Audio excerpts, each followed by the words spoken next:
3, 2, 1. Is it recording? No, it's not. 1 second. There we go. And 1. All right. John. I'm calling this meeting to order at 10:30 a.m. I begin with our territorial acknowledgement. Pursuant to Federation Policy 50, Indigenous Engagement and Inclusivity, Federation of Students' Council acknowledges that the University of Waterloo is on the traditional territory of the Neutral, Anishinaabe and Haudenosaunee peoples. The University of Waterloo is situated on the Haldimand Tract, land promised to the Six Nations, which includes 6 miles on each side of the Grand River. I now proceed with the approval of the agenda. Be it resolved, the Council approve the agenda as presented. Are there any questions, comments, concerns? Vincent, go ahead. I believe at the general meeting, we resolved to invite a representative from ZE to discuss PD to this council meeting, and I don't see that item on the agenda. They were invited. They could not come to this meeting. Okay, thanks. John, I don't know if you want Megan to provide some additional context just so that it doesn't. Megan, would you like to do so? Yes, please. Sorry, I was going to provide an update at my report, but that's a good catch, Vincent. So I did invite the representative, but it was a little bit short notice for them since our meeting's on a Sunday and their normal working hours are obviously during the weekday. So I'm scheduling a meeting with the representative as well as with Steph so that we can chat about bringing a representative to council in May. Okay, thank you, Megan. Are there any other questions, comments? Okay, seeing, hearing none, the agenda is approved. We now go to approve of the minutes. Be it resolved, Council approves minutes of the September 13th, 2020 and March 21st, 2021 meetings as presented. Moved by, I will move. Can I have a seconder? Abby, did I see your hand flash up? Yeah, I saw Abby's hand. So Abby is seconded. Sorry, Steph. You can do the next one. Is there any debate on this item?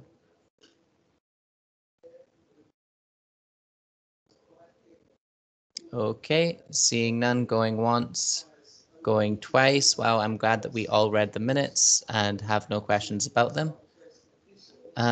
This item is approved by consensus. We now move to items for adoption by consent. There is nothing on the consent agenda. On to reports. First report, President Simpson. Go ahead. Hi, everyone. I provided you with kind of an end of term annual plan overview report with some additional information about some of the priorities that my portfolio had over the past year and a list of some of the projects that maybe where I was a little too ambitious, wanted to get done, but have some plans for either transition or maybe a project actually takes a lot longer than my year.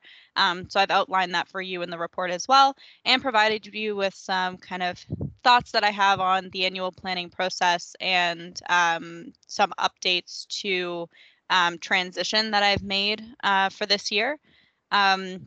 If there are any questions about anything on that list, I'll have you know the list of things that I reported to council that were not complete was a scouring of my reports and oral reports from the last year. So I wanted to be as thorough as possible. So thank you, Mike, for kind of helping me scan through all of those reports to make sure that I got everything that we've talked about this year and was able to provide a bit of an update.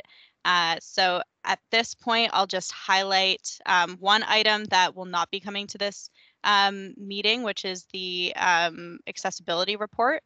We're going to bleed that over into the next year, and you'll receive a presentation if you are still a counselor next year at the first meeting in May with some information about some of the data we've collected and some proposed next steps, which Steph will then take on with her team. So thank you, Steph.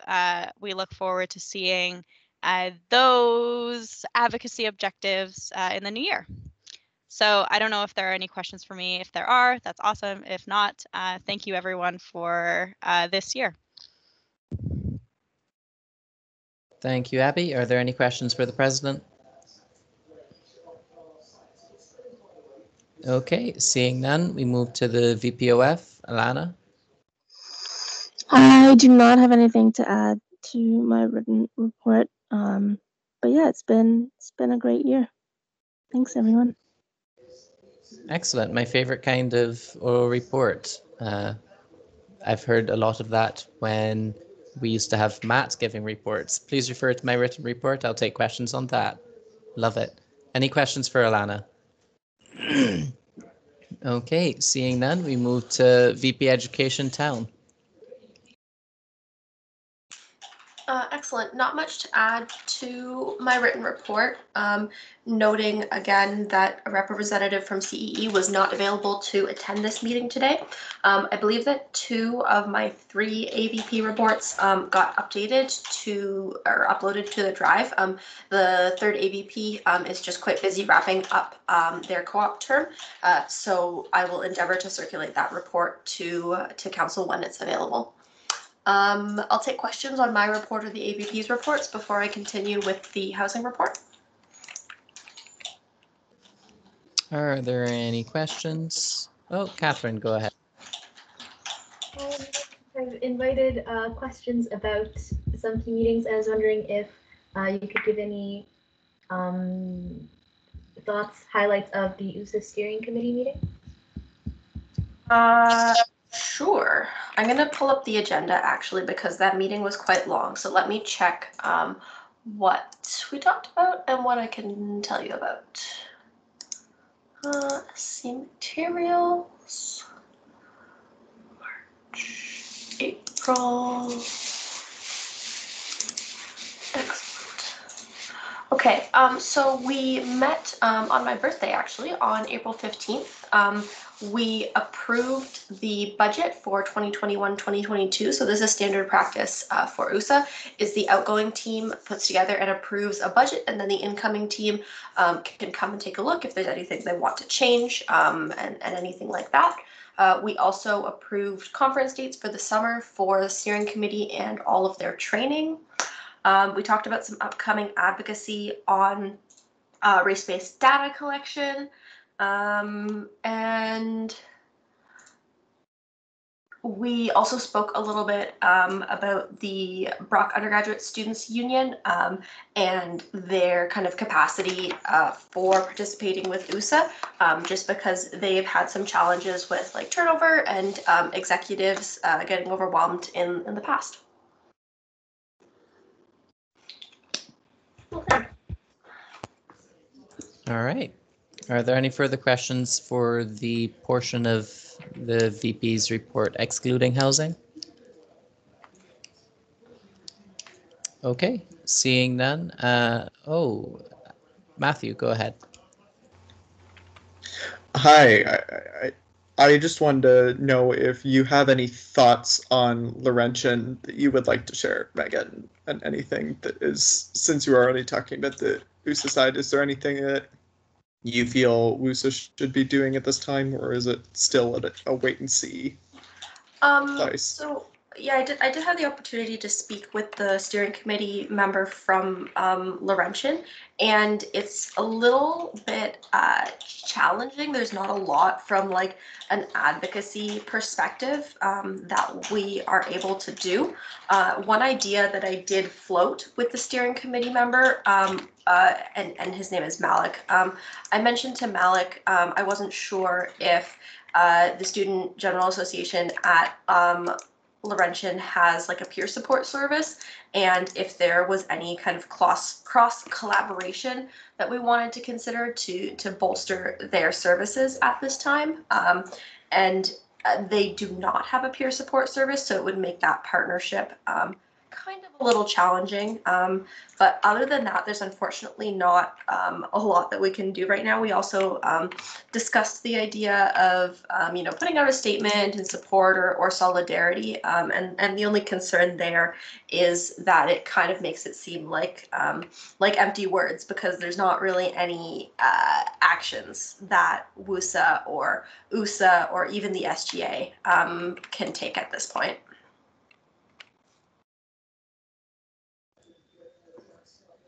All right. You have any follow-up, Matt, or no? Okay, Kanan, go ahead.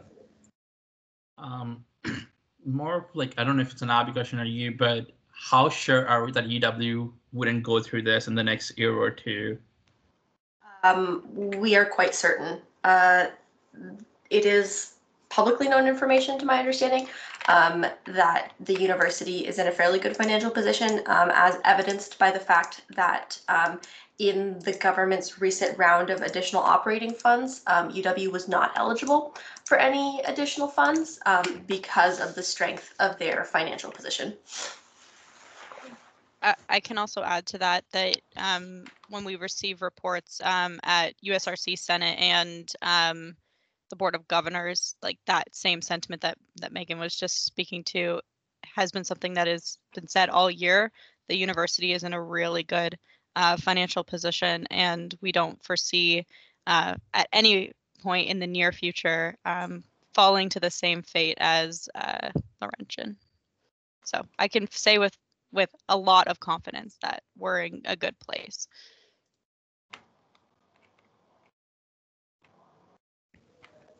Okay, Kanan, go ahead again.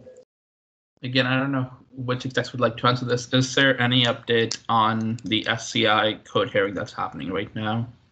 Do we know when we expect the result to come back in? Yeah, we're not expecting the results in the next month or two, more like in 3 or 4 months.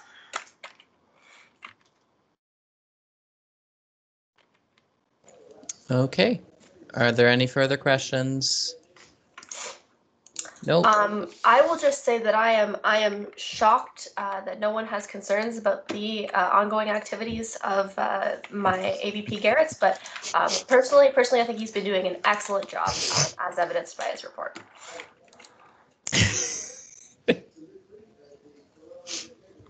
No one? Are we sure? No questions? All right. Let's go on to housing. Yeah. Take it away, Megan.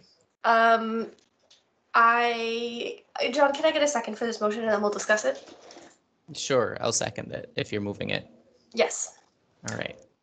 So after significant work from our research team, both our co-op student in the fall and winter, as well as our new full-time research coordinator, the housing report is complete, quote unquote.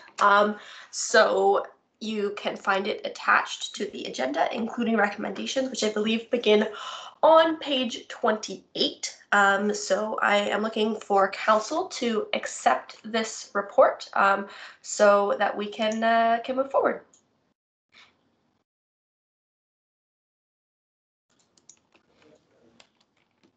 Vincent, go ahead.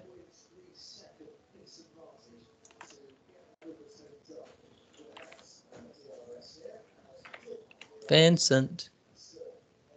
Yeah, I actually do have a comment for AVP Garrett's report. I would advise him not to transfer a large sum of money to the estate of a Nigerian prince. Duly noted. Thank you. Any questions about the housing report? No?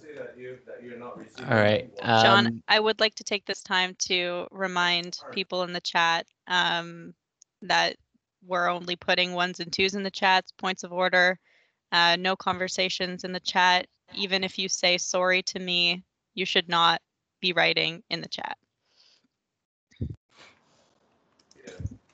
I have a question. How many people, if you have actually read the entirety of the housing report, I would like you to indicate so. Councillors who have actually read it, you can do it by raising your hand. Okay, I see a few hands up. I'm trying to view. Okay, I see 3 hands up. One of them is the person who wrote the report. 4 hands. I think Matt only wrote part of the report. It should be noted that I have not read the current version of the report in its entirety. I reviewed various pieces at various stages and did not have time to read it in its entirety before bringing it to council. I'm in agreement with that sentiment, Megan. And I was wondering if you would be okay with us approving this in principle and deferring it for approval at the next meeting when councillors aren't writing finals and might have full time to actually read through the report. Sure. I would not withdraw the motion, but I would entertain a motion to table. Okay. My understanding before we moved to table was that the incoming VP Ed would like to start advocacy using the resolutions on it. So that's why I would have liked to approve in principle. Steph, can you shed some light on how you'd like to move forward? I'm okay with saving this to the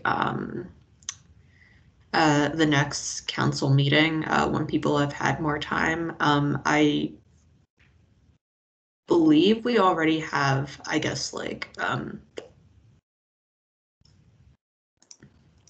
policy regarding this. Yeah, like I'm okay with waiting. I don't perceive me to be immediately advocating on this, just given everything else that needs doing. Okay. Megan? Yeah, the only thing that I would add to that is that Steph doesn't exactly know this yet, but she would have the opportunity to present some of these recommendations to political folks in her introductory meetings with them. So it would be valuable to have the report approved at that point.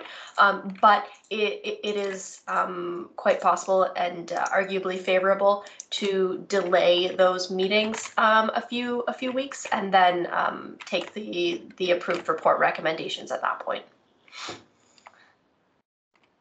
Okay, so I'm not seeing this as being a problem then. In that case, I will move to table to the next regular meeting of council. I'll second. Sorry, Kanan, next time. Any discussion on tabling? Yeah.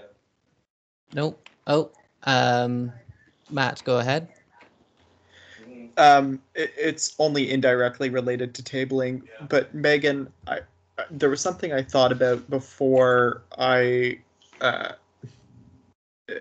before this gets tabled because it's relevant since council is turning over. Before council discusses this or doesn't discuss this, do you think that the funding for AVPs and the AVP municipal is probably in the right place to be able to carry out these, or should the incoming council and the incoming VP Ed work to expand anything specific around the around funding so that the recommendations can get executed upon? I know this is only indirectly related, John and Abby, but I think it is relevant due to the council turnover. I think that's a complex question because the incoming team is still formulating their annual plan and deciding what advocacy topics are going to live where. For example, which might live with a certain executive or another. At present, Steph is currently hiring an AVP government affairs, which would encompass both municipal as well as provincial and federal advocacy. But depending on how the exec's annual plan shakes out, it's quite possible that Steph would have significant capacity to support this initiative if it was a priority on her plan. And I do believe that Steph still or I guess based on my budget, so modeling next year's budget on my budget, there is funding for a fourth AVP, which could support some of this work or another piece to take it off of Steph's plate. So in summary, it's hard to say because the exec haven't settled on their annual plan yet, but based on my budget this year, I would say there's not a need for additional funding. Cool. Thank you. Are there any other questions about the report itself or about tabling? I will take a question on the report so that you have the opportunity to ask that, because after we vote on tabling, you won't be able to discuss this anymore. So anything else on tabling or about the report? Okay, I'm not seeing anything, so I will take this on consensus unless there's an objection. Seeing no objections, this item has been tabled until the next council meeting. I believe we now move to, unless there's any other questions for Megan. No, we will now move to the VPSL. Nada? Hello, so I'll be giving an oral report with a written report following this, including my AVP's report attached. So the service coordinators for next term the hiring is being finalized with just 2 more coordinators to be interviewed, and hopefully we'll finalize that by next week. Our orientation manager and her counterpart at the SSO have made a proposal for a schedule for the orientation of 2021. Abby has taken a look over that, as well as faculty associate deans, and we're just waiting on confirmation in terms of orientation dates and whatnot. Yeah. Those are the 2 main highlights. I'm not sure that there is anything else, so I will be opening questions. Thank you. Do we have any questions for the VPSL?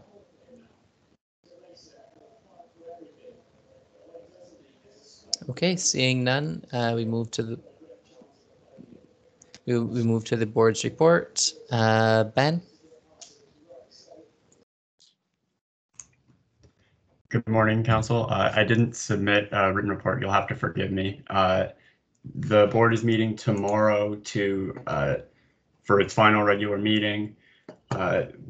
We will be approving a new human resource. It is expected that we will approve a new human resources policy handbook, including a digital media and communications policy.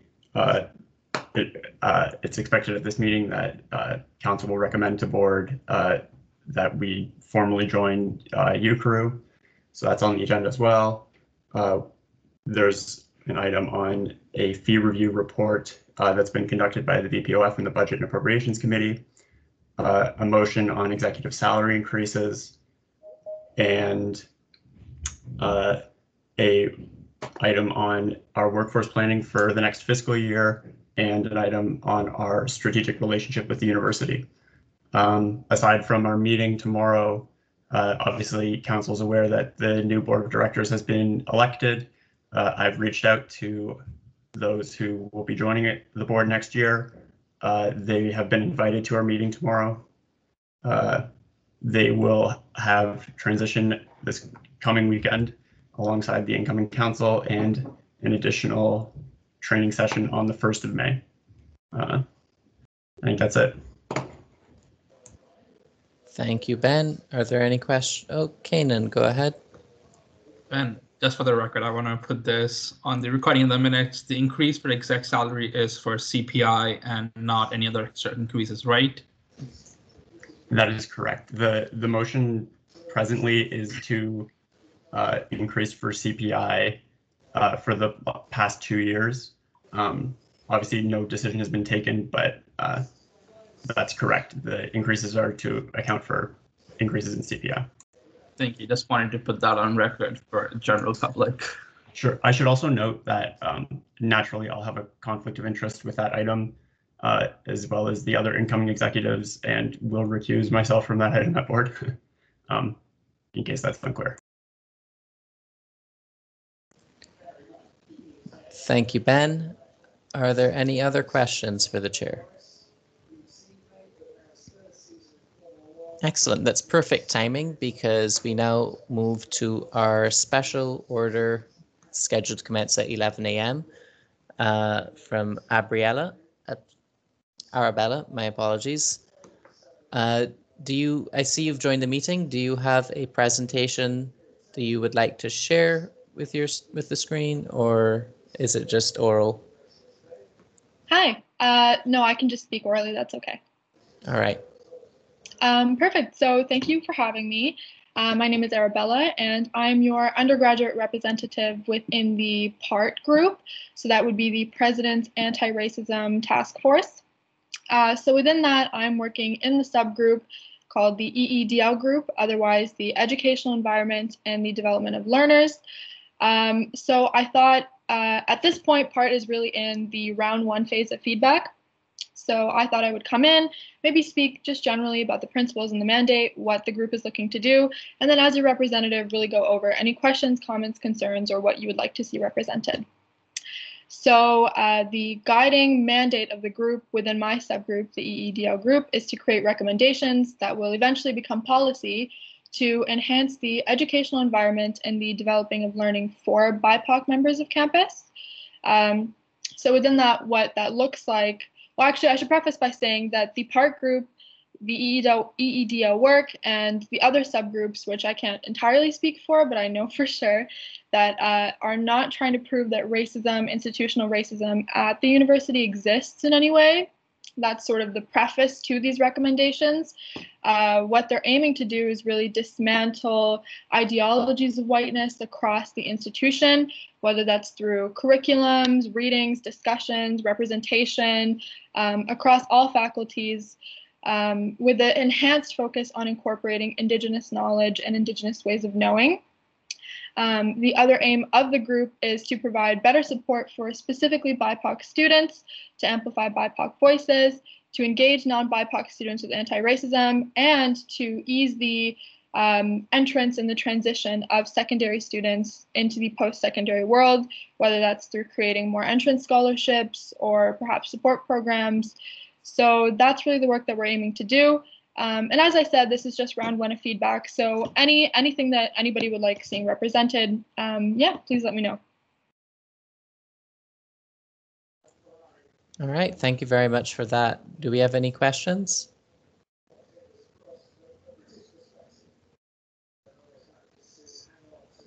All right, seeing nothing. Arabella, do you have any questions you would like to ask council? I think it was more, yeah, just more generally, you know, if there was anything within the curriculums, within general across faculty learning, that anything could be advanced, or yeah, just generally any sort of feedback. But I mean, if not, I can provide my email. There's no issue with that. If there's somewhere that I could post my email, if somebody wants to get in touch with me privately, that also works. Yeah, we can have, I see Stephanie has a question, but we can definitely have your email included in Abby's usual follow-up email. Okay. That would be great. Stephanie, go ahead. Hi, I know that there's been some concerns from various student groups regarding, I guess, it's like PART as a group, and like whether or not they believe that, you know, it was going to be effective to kind of carry out its mandate. I know that, like, I guess as a representative of PART, you would probably be, well, you would probably want to speak on their interests. But I guess I'm asking just like from your perspective as kind of a student representative, do you see things going well? And do you think that, I guess the calls for changes in kind of PART's approach or whatnot, do you think they're, I guess, like getting at something, or yeah, I guess like what I'm asking is like, are there things that like councils should be concerned about? Or do you believe that everything is going swimmingly and that like part will be able to address what its mandate is attempting to address? I'd like to have a healthy amount of optimism about the work that PART is doing. I know about the issues with student groups, but I think within that, you know, as I mentioned, this is really round one of feedback. From my understanding, as the recommendations in the draft policy become solidified, that will then filter through student groups across campus and across the undergraduate body in general, as those are developed to really get solidified feedback on those recommendations. But at this point, it's really just about representing the undergraduate interests generally and broadly while those are still being formed.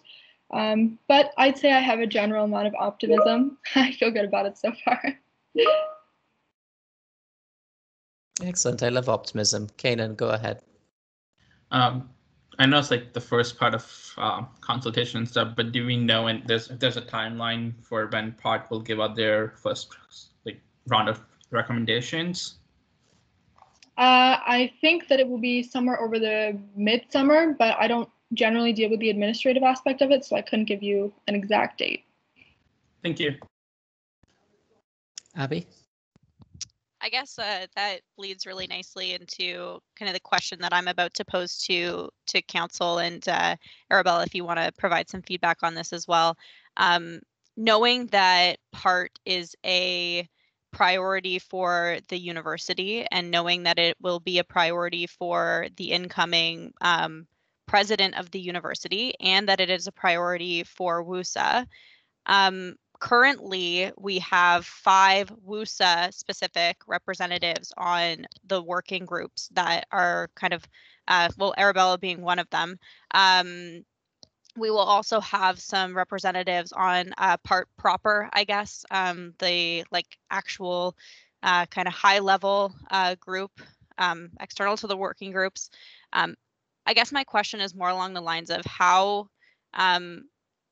would council like to receive updates from not only our representatives, but the executive on the work of PART? Is that something that you want, I guess, monthly, knowing that sometimes work is very slow moving, and if there isn't going to be an update until later on in the spring, do you want something termly, or kind of as it arises? Do you want it in writing? Do you want an oral report where people like Arabella come and speak to us on a Sunday? What are people expecting from the next year as PART unfolds out until December?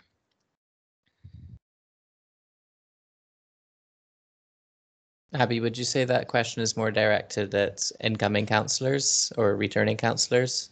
I think, like, yes, returning incoming counselors, but I might also ask for some feedback from the current counselors, knowing kind of what you would have wanted if you were to receive updates throughout this this year. Kanan, go ahead. In my opinion, I think a termly update is a good idea unless it's like something huge that happened, and that's something important to mention at the next council meeting. Otherwise, it's better to just do it termly because, as you said, admin moves slowly.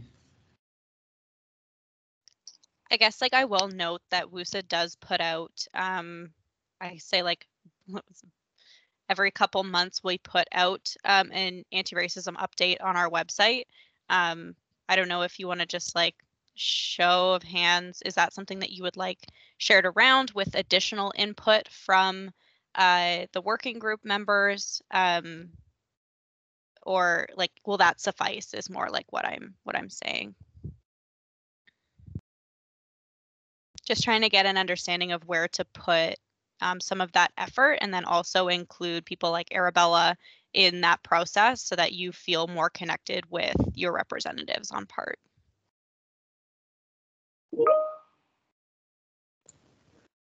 I think I just got 2 requests to speak. Kanan, I'll take You just spoke. Francis, go ahead. Yeah, I was just gonna say that I think some sort of written piece as an update would be really helpful. Just because, you know, it was really great to have that oral report today, but I think I would have been able to be more, I don't know, provide more, not necessarily criticism, just more comments if I'd been able to like see more of that prior to and while I was forming questions.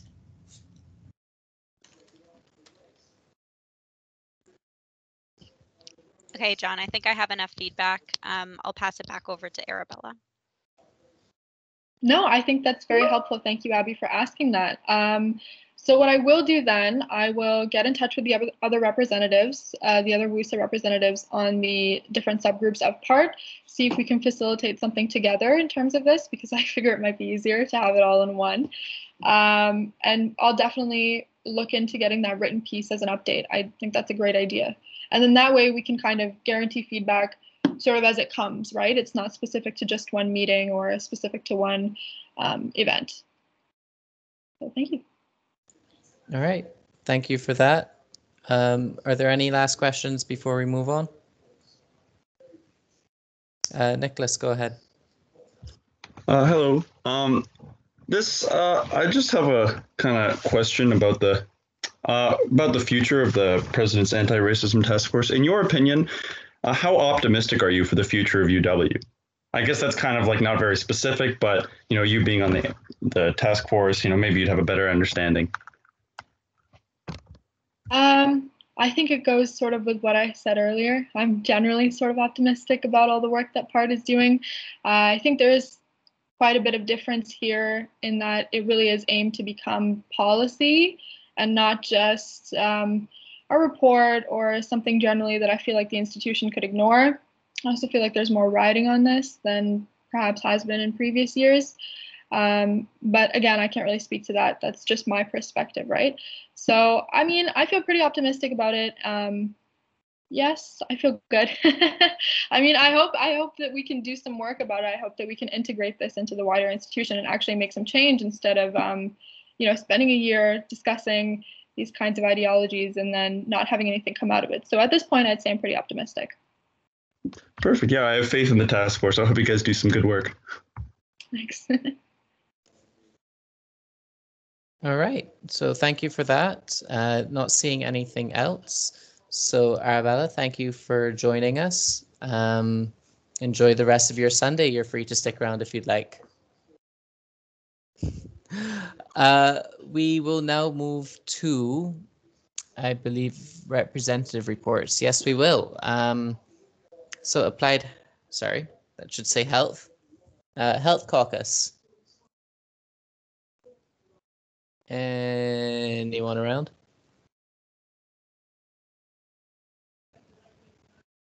Yes, hi, sorry, I was muted. This is Health Caucus. The only thing we have to report this month is that we've gone through with one of our department name changes. So the School of Public Health and Health Studies is now the School of Public Health Sciences. All right, thank you, Marie. We need to get that changed in our agenda. We now move to arts. Anybody from arts? Hi, everyone. For arts, really, there's not been a lot of updates for this past month. I know the ASU has wrapped up their yearly events with their gala, which was obviously moved to a virtual setting. But beyond that, we're just looking forward to and preparing for the next term. All right, thank you, Rebecca. Are there any questions? Okay, seeing none, we can move to engineering. Hi, everyone. This is Francis. We don't have any updates from engineering. Yeah, just excited for the end of the term. And again, wanted to thank our execs for a great year. Okay, thank you, Francis. Any questions? Seeing none, we can move to environment. Hi, Steph from Environment here. We've wrapped up ESS elections. both by-elections and the annual elections. Thus far, everything seems to be going as swimmingly as possible as it can in a pandemic.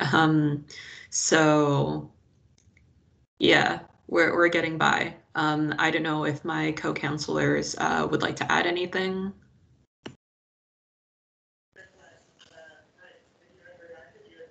Okay. Oh, that was a no. So are there any questions for environment? Okay, seeing none, thank you, Steph. We can now move to math. Is there anybody from math who would like to speak? Oh, Kanan. Well, go ahead, Kanan. 2 or 3 things. First, MathSoc has had their general election for next term. We have our president and VP Ed elected and are going to be appointing our other 3 execs sometime next week or next 2 weeks. Secondly, the Faculty of Math Student Health and Wellbeing Committee, which I sit on, is working with the Math Grad Association and the counseling side of university to create a mental health training for our TAs and ISAs, basically the frontline workers who deal with students every day. Because there's a lot of training there, but it's sometimes not really relevant to their role as TAs. And lastly, the Faculty of Math is looking into creation of some LLCs for our faculty, because I think we're the only faculty which doesn't have one. Kanan, can you elaborate on what an LLC is?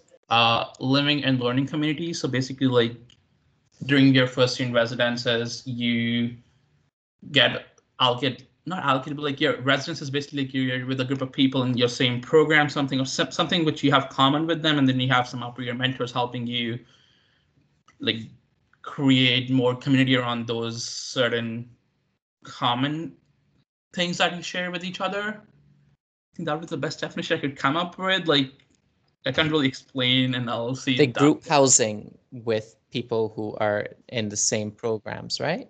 It can be same programs, it can be sharing same interests or something like that, and then they have upper leaders who help them cultivate those stuff. So like, I know AFM has living and learning communities.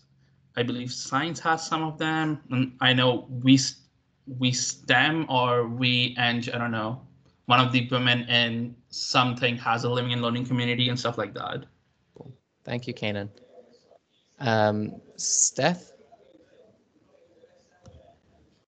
Oh, yeah, I just wanted to say that, and I'm zoning out today. Yeah, that's essentially what a living learning community is. Basically just students within the same program, faculty, or general kind of academic interests. They would live together on the same floor of a residence. And then in addition to a dawn, they would have an upper year peer leader who would basically organize study sessions or things kind of around that. So it can be helpful for some students, especially probably during a COVID environment where you might only be able to interact with your floor. And you would probably want to live with folks, you know, who are studying the same things as you. So good luck with that, math. Thank you, Steph. Vincent, go ahead. Yeah, so I have a report to give. I also have a written portion, which was a letter that was circulated among some faculty administrators and CE administrators about some issues that recently came to MathSoc's attention with some new initiatives that CE has been taking on. At first, I'd like to note that the letter says it's all under Initiative 238, which is not correct. Initially, it wasn't made clear that Initiative 238 and We Accelerate are separate things, and that was clarified to me after this letter was already written. I think all the points still stand, though. So just to summarize for those of you with exams who didn't have time to read it beforehand, the goal of Initiative 238 is basically CE's response to the math faculty over accepting in fall 2020. And basically what they're doing is trying to get more employers engaged in the co-op program so there will be more jobs for students. The concern that I and others have with this is that it seems that almost everything they're doing is targeting more jobs in software development and not doing a lot of work that's going to help students outside of computer science programs. And while CS is a large program and was particularly impacted by overacceptance, the CS program has historically and continues to have a significantly higher co-op employment rate relative to many other programs. For instance, when I last checked the statistics for spring 2021 employment for math students searching for their first co-op term earlier this week, CS employment was at 58%, Farm was at 29%, and Honors Math is at 23%. I guess for those not in math, Honors Math is the general entry program. Students in Honors Math normally declare the major in their second year at the earliest. The issues with We Accelerate, again, so We Accelerate is essentially these skills training courses. And again, pretty much all of them are only going to be useful for students who want to work in the software industry.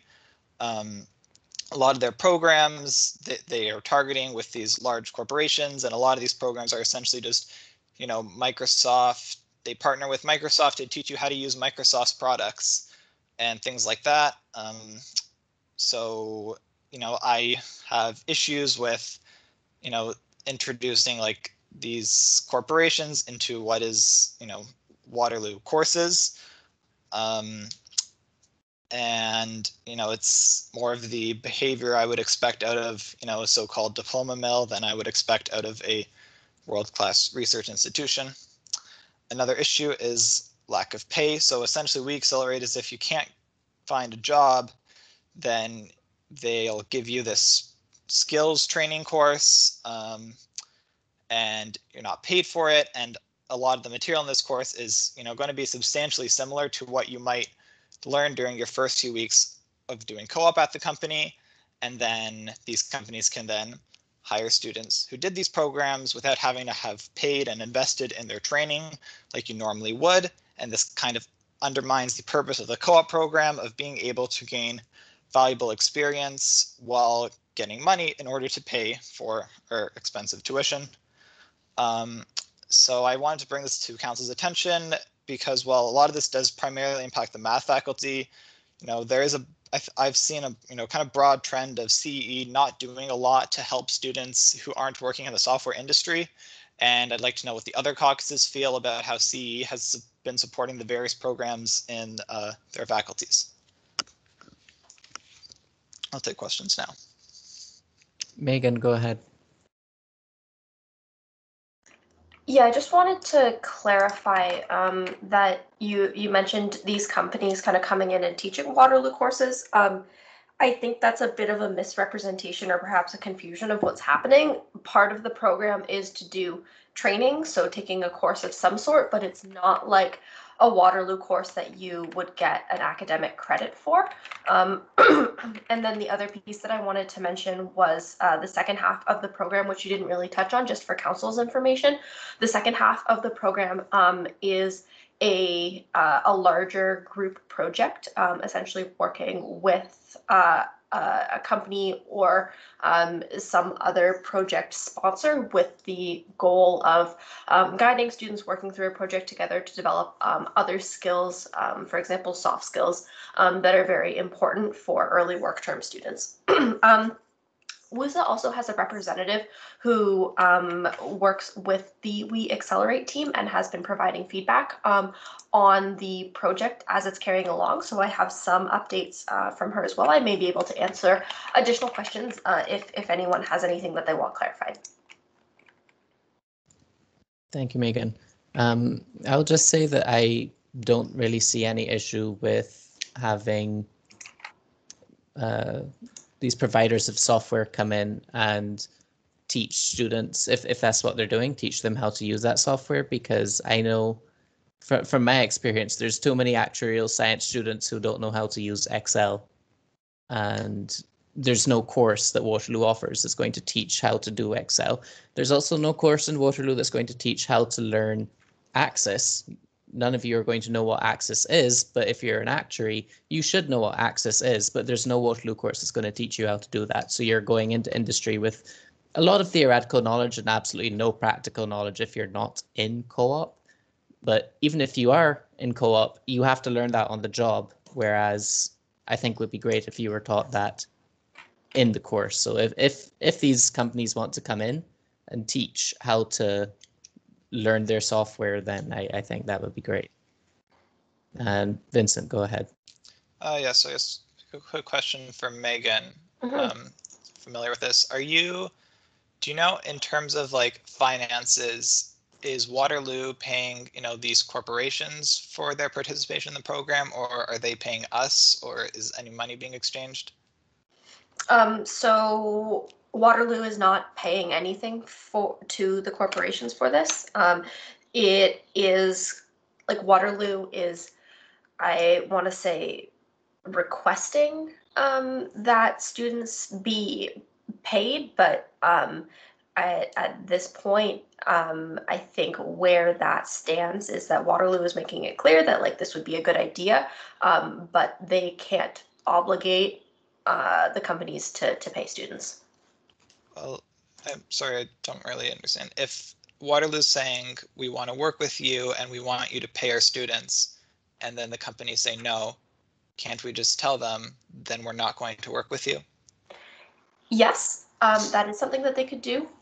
The negative effect for students would then be that the company would not be interested in volunteering their own time and resources to support students with the training and group project opportunities. So it's kind of a trade-off between having the opportunity for students to develop some skills and get a co-op credit versus not being able to do that, I suppose. I also have a direct response to what John said. So I guess I was looking at this as the angle of like what they're currently doing, which is mostly targeted at software development students, like students interested in that industry. There is very little like technical skills in the software development industry where where the tools have like widespread adoption and are something that students should definitely know, like Excel for actuarial science. In the software industry, most of the tools that students need to know are not developed by these large corporations. They're mostly free open source tools, like all the programming languages pretty much. Yet these skill development courses are teaching things like Microsoft Azure, which is not a widely adopted tool. It is a paid thing that not a lot of companies use, and Microsoft makes money off of this product. So maybe the recommendations I made don't make sense for outside of software industry, but the way they're currently approaching it, I wouldn't really describe it as they're teaching useful skills that aren't taught in Waterloo courses, and so it's okay that the software is made by companies because they're not really teaching standard tools that will help students get employment at a wide range of firms. Understood. Thank you for the clarification, Vincent. Steph, go ahead. Oh, wait. Kanan, go ahead.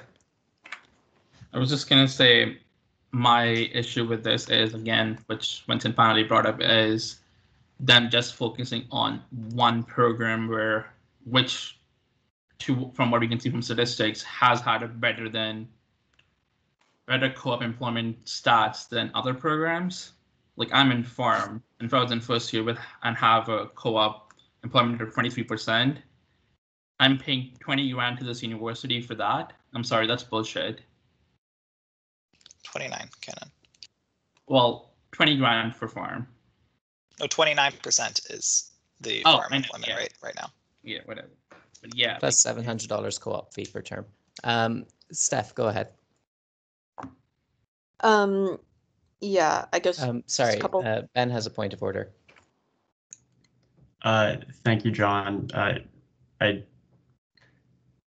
Considering we've had discussions about like proper use of language at meetings, I think that the counselor for mathematics should apologize for the language he just used, in the spirit of maintaining decorum. Did I miss something? I think he's mentioning to the word I used as bullshit, and I'm not gonna apologize for that because Kanan, please control yourself.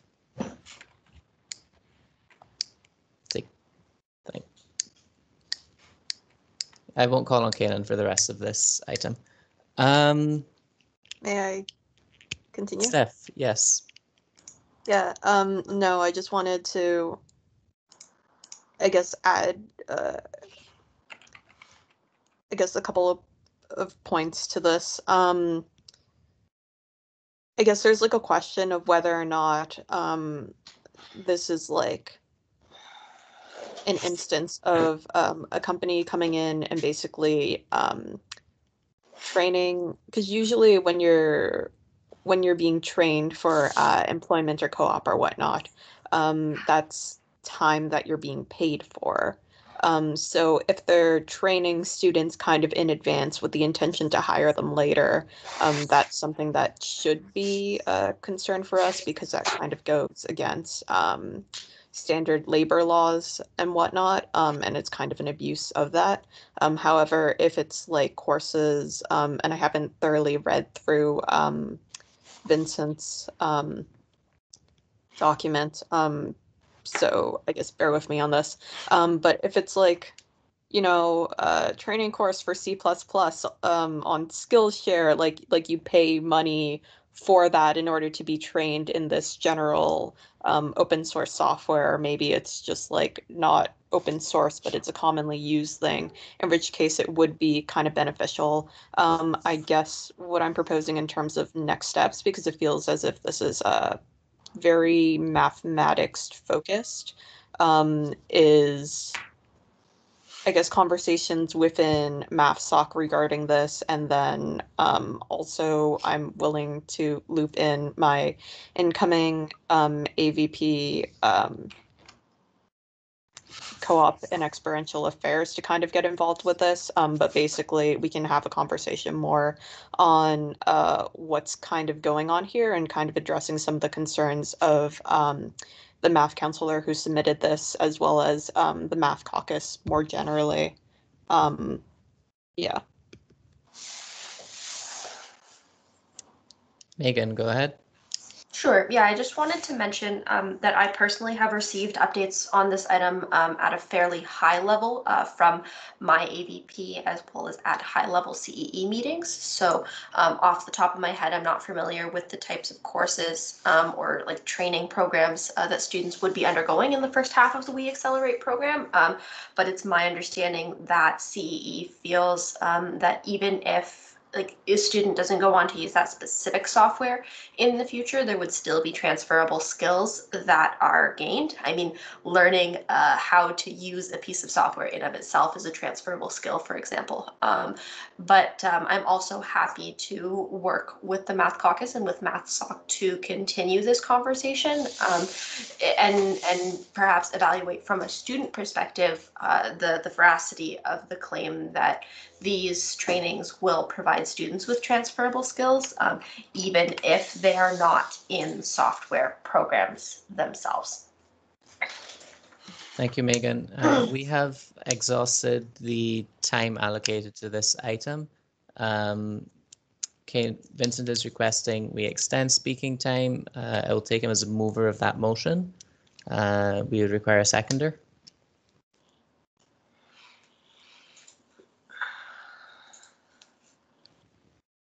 There is no seconder for that motion.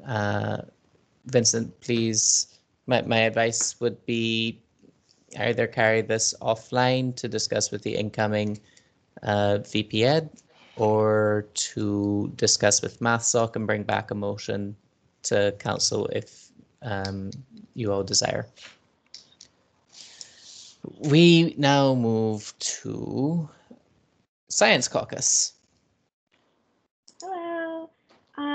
Okay, so not too much to report either. We're just wrapping up for the end of the term. We've wrapped up our events. Our final one was the student prof roundtable that we have, which went really well. All of the we had faculty representation from all of the different science departments, and overall it seemed like students had a better online learning experience than last term. Still obviously some issues, but it's good to hear and good for the faculty to get that feedback on what else to improve.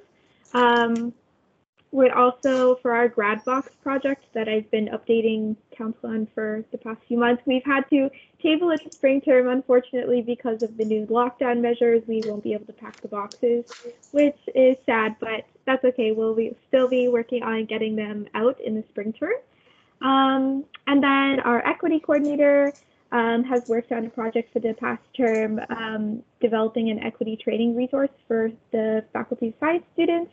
And they've finished the draft version of that, and so now it will be going to our board of directors for approval before going to other relevant groups.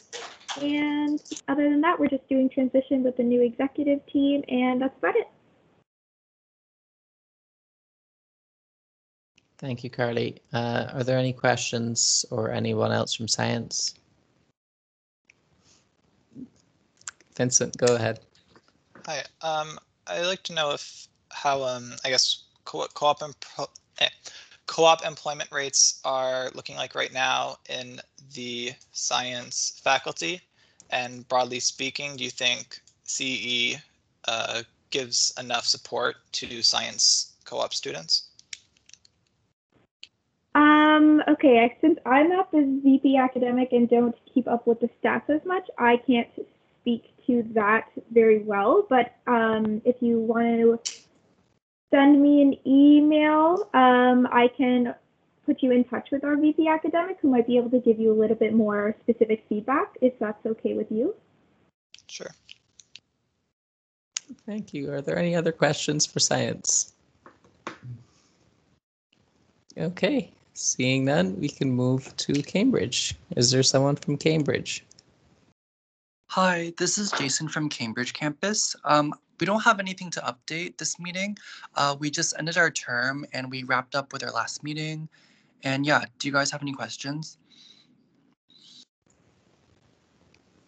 Thank you, Jason. Are there any questions for Cambridge? Oh, Stephanie, go ahead. Wait. What's with the wait? Matt, go ahead. I did just want to highlight in case the counselor is not aware, but an architecture professor was the winner of this year's Ontario Undergraduate Student Alliance Teaching Award.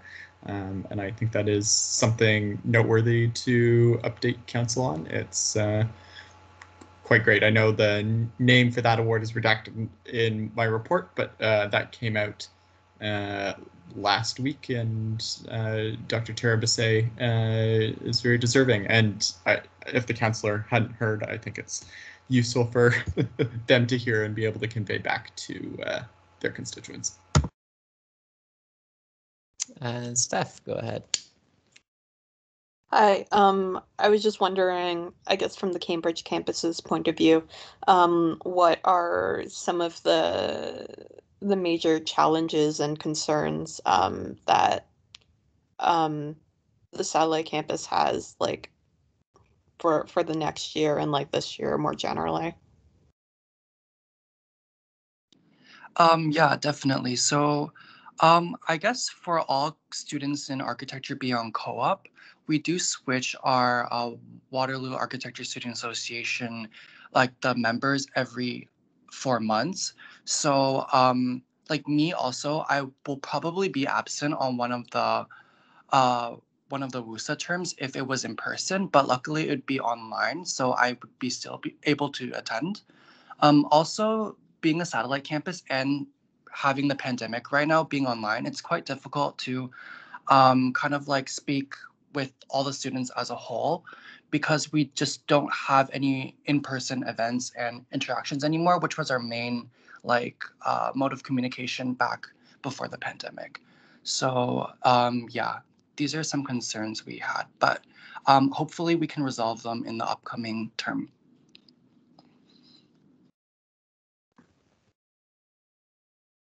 Thank you. I believe the next is Vicky.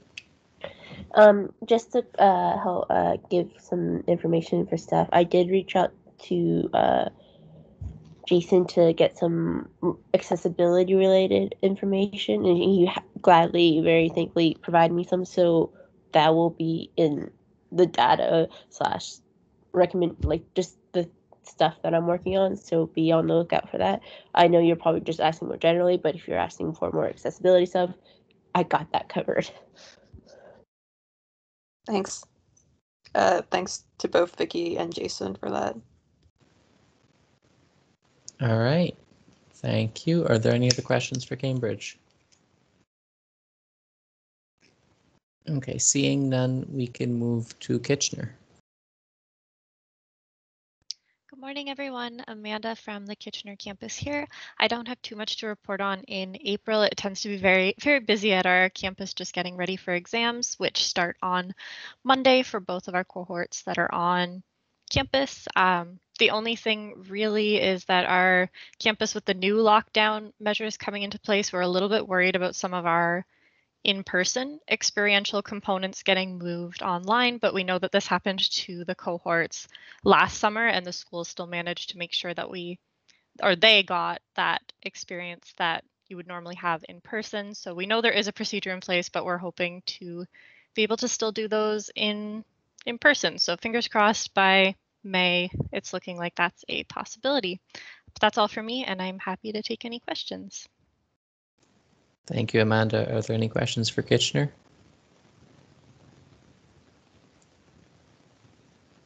Okay, seeing none, we move to Stratford.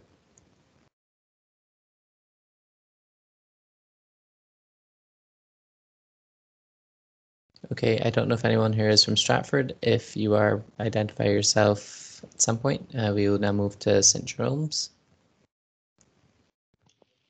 Hi everyone, not much to report. Currently we're just in a transition period for our union to get the new team in. We're also planning our virtual gala as well, which is going to come up in May, so we're really excited for that. All right, thank you, Chanel. Are there any questions for St. Jerome's?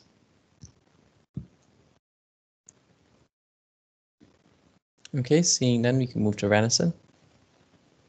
Hello everyone, there's not too much to report. RASC itself is going on, I guess, a break until September because that's just how RASC works. However, and there's some other things happening within Renison, but I can't speak to it because it's confidential, but hopefully eventually I'll be able to speak to it. I also be around because since I am on the board of governors at Renison, there might be some information I can share here and there, but RASC itself is going on a temporary break because there's not much going on at Renison during the spring term. Okay, thank you, Vicky. Are there any questions for Renison?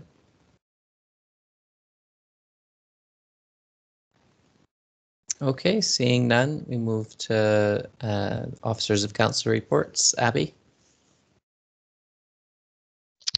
Thanks, John. I don't think I have anything to report. You might notice that I did not include a speaker's report in the report of the president as I normally do, mostly because we're just doing some wrap up of transition, which is again included in the report of the president, and getting ready to start transitioning the new council and board next weekend on the 24th and 25th. If you were a counselor this past year, you may know that last year we did 1-day transition, and from learnings and your end of term survey feedback, which you'll receive another end of term survey this coming week. As we round out the end of the term, I've been able to put together a more intensive council and board transition, which covers more of the things that you would have liked to know when you first became a counselor, clear up any confusion, and hopefully make next year a lot easier for the incoming and returning counselors. The incoming team will receive that schedule shortly after this meeting, as well as the calendar invites. But they were advised well in advance back in February to hold next weekend for this training. Other than that, John and I are just really excited to be offering transition next weekend. And I guess just on another note, the board will actually be joining council in transition. So when council receives that schedule, they'll note that there's kind of markers beside it. So we're going to be doing what I've called a governance transition weekend that includes council and the board, so that there is kind of more collaboration and community created within the governance portfolio, because that is really important to me. And board will also have an additional transition weekend on May 1st. So Ben's first day of work will be on a Saturday. So we're looking forward to that as well. If there are any questions about transition or kind of anything that you wished that I covered in this kind of final speakers report for the year, please ask a question. Vicky, go ahead. I guess on the 25th, I know I'll get this just so I can plan, because I like to plan.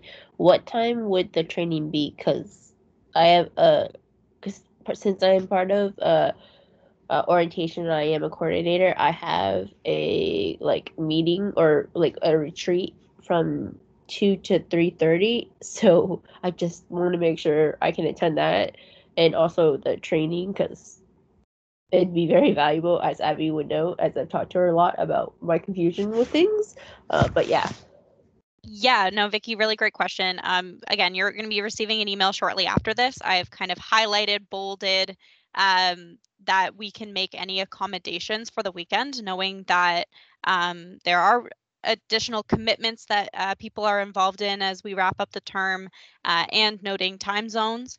So I'll be spending most of this week coming up with different accommodations. Most of the sessions will be recorded, so that we can include those as part of transition packages for the rest of the year, knowing that we do get some 4-month, 2-month turnover occasionally. So hoping to put together a more fulsome transition package for those who are joining throughout the year too. So yeah, we're able to make any accommodations. So if you are about to ask a question related to being excused or anything like that, please actually respond to the email that I'll be sending out directly after this meeting. That way, I can keep track of all the accommodations that have to be made. And if you do need accommodations, please let me know 24 hours in advance. That way I can make sure that I have everything available for you and you don't feel left out of the weekend. So yeah, I hope that answers your question, Vicky. Training will be from 9 a.m. to 3:30 to allow for some buffer, but I do not expect us to go past 2 o'clock. Okay, thank you, Abby. Kanan, go ahead. Has the election committee decided on the by-elections? When that will be held next term? Or would that be to the incoming election committee? I'm trying to remember what the motion said. I don't believe that they've set concrete dates, but the by-election will take place at the beginning of June. But I don't think we have concrete dates. Thank you. Thanks, Cannon. right. Also, reminder to those of you who are not familiar with the university's governing documents, the by-election for any Senate positions has to take place in September. So similar to the timeline that you saw this past year. That's just because while WUSA facilitates the elections, we actually follow the university's timelines for elections, for by-elections for Senate positions.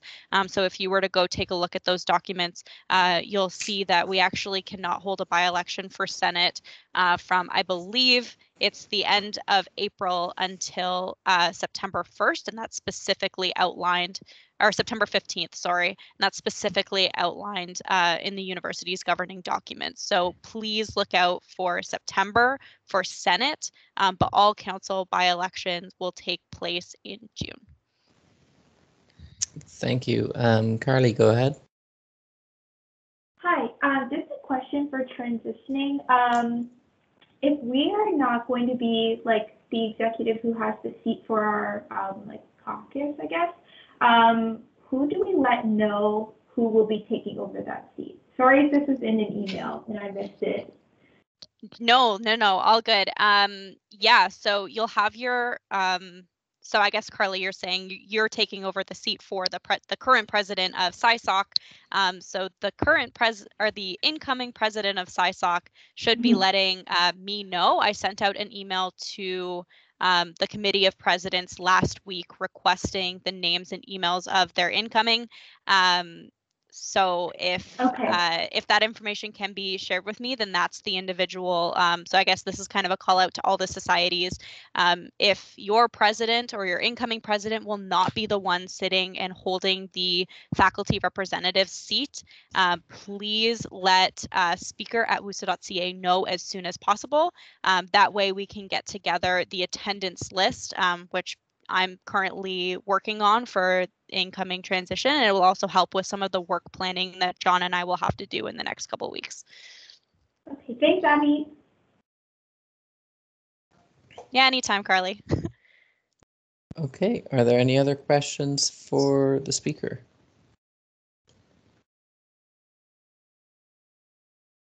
Okay, not seeing any, we can move to my report. I have nothing to report. We can move to the Secretary's report. Alana?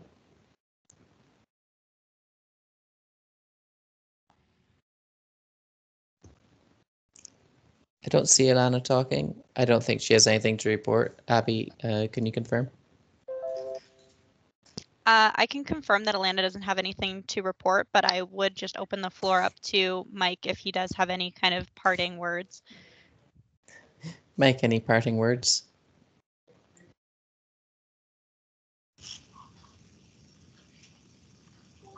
Thanks for a good year, everybody. All right. Thank you, Mike. Standing committees or commissioners' reports. At the time I put the agenda together, I don't think I had anything in here really. Speaker's note, Abby is going to send out an email for transition as she sees there are a lot of questions. Matt, go ahead with your report. Thank you. I know I already delivered my general AVP report. I would also just draw people's attention to the teaching award report, which is not very descriptively named in the drive. It was not uploaded in the original batch because I submitted it late. But if you do have any questions that arise from that, do feel free to email me about them, or you can ask them here. And top tip, if you want the unredacted version, just go to the Senate's website. Yep. Are there any other AVPs that would like to give a report or any questions? Excellent. Seeing nothing, we can move on to business arising. There is no business arising. We can move on to general orders. We have a letter to UW Frigg from Councillors Hallen and myself. Vast majority written by Councillor Hallen. Can I take you as the mover? Yes. And I will second. Would you like to speak to the motion? Sure, I can do that real quick. So basically the context behind this letter was when a lot of the advocacy that was going after a lot of the advocacy that we did and from other groups regarding carbon neutral investing and divestment happened, you know, I should probably declare that, I don't know if this is a conflict of interest, but I am a part of Fossil Free University of Waterloo, which is an advocacy group for carbon neutral investing. I just wanted to put that out there first. But anyways, as part of that group, we spoke with the president about these advocacy objectives. And after that, he assembled a responsible investments advisory group earlier this year. And originally, I guess the promise coming from him was that this group would be made up a great amount of student representation, not just members of the Finance and Investment Committee, and that there would be a lot of transparency regarding the discussions that happened on in this advisory group as they would prepare recommendations for our finance and investments. And then putting together those terms of reference for this group, it fell apart a little bit in terms of how much that student representation would take place. So it wasn't as much as was initially, I guess, promised or suggested. And then following the actual creation of the group, following the creation of the group and their discussions, the transparency that should have come out of it hasn't been followed up on. I wasn't able to find the terms of reference published anywhere, like the final copy. And it has been brought to light that I'm not in the group myself, but the students that have said that, they're not talking about divestment like they originally did. And it doesn't align with the recommendations that we brought forward in policy 7D, carbon neutral investing. So I drafted up a letter just outlining these concerns and asking that this group does take into greater consideration those recommendations that we developed in the policy. If anyone has any questions about the content of the letter, please voice those now. Vincent, go ahead. So I guess there's, like the letter, something that I guess I thought would be mentioned but wasn't mentioned is I know at least two of the faculty endowment funds, WESF and MEF, have voted at at their general meetings, WESF a while ago, MEF more recently, in favor of fossil fuel divestment. I guess I'd say, why isn't that? I feel like that would be important to mention in the letter. And in general, I don't really like duplicating work. And I would say from that, I think we have a strong mandate, at least from environment and math students, in favor of divestment already. And additional consultations seem like a waste of time when there's already a strong mandate for it. At least for those two faculties. I like that you brought that up. I think it would be good to include. WhatsApp has, I know WhatsApp has created their own letter and with a similar nature to this one that they've already sent to, again, the same addressee, so the secretary of the committee. Sorry, can you clarify what you meant about the doubling up on? So I think I can address that, if you'd allow me, Vincent. Sure. I think we have addressed that in our letter where we say that the consultation has not been adequately followed or meaningfully acted upon. That is the first major concern that we do list. It's not necessarily you haven't listened to us at all. We want an opportunity to speak at least once. So that they haven't listened enough, and furthermore haven't acted upon what has been said by students. I think what I meant to say is, at least for environment and math students, I don't think additional consultation is needed when they have already voted in favor of this. Math has already said we're in favor of divestment. Environment has already said we're in favor of divestment. I guess it seems like, to me, it feels like if a faculty is, they voted for their faculty endowment fund at their faculty endowment fund's general meeting in favor of divestment, I feel like you can take that as, sufficient evidence that they're in favor of it. And I don't think you need to spend time reconsulting when you already have a clear mandate from those students. That was my point. I would note that Francis Holland's constituency is engineering, but I digress. I will move to Kanan. Just was wondering if we could get, if you both are willing to get MEF to also sign this letter for an added weight. because this term, the current executive director from MEF did meet with Chris Reed to discuss divestment for MEF investments. And from what I heard in that meeting, Chris Reed was really evasive about what's going to come out of it, what's their deadline to do this thing. So I think if we can add as much pressure as we can on them in an official letter capacity, I think that'll be great. Thank you, Kanan. That is something that we can explore. I don't see that council would, if they approve this motion that is before us right now, I don't think that would exclude us adding an additional signature to the letter. Steph, go ahead. Hi. Yeah, on a similar note, I can't speak on behalf of WESF, but I do believe that they would also be interested in signing this letter.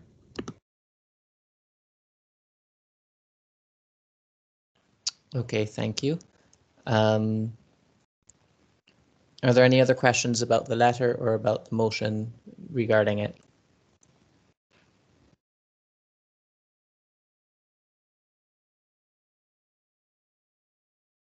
Okay, seeing none, is there anybody opposed to this motion as it stands?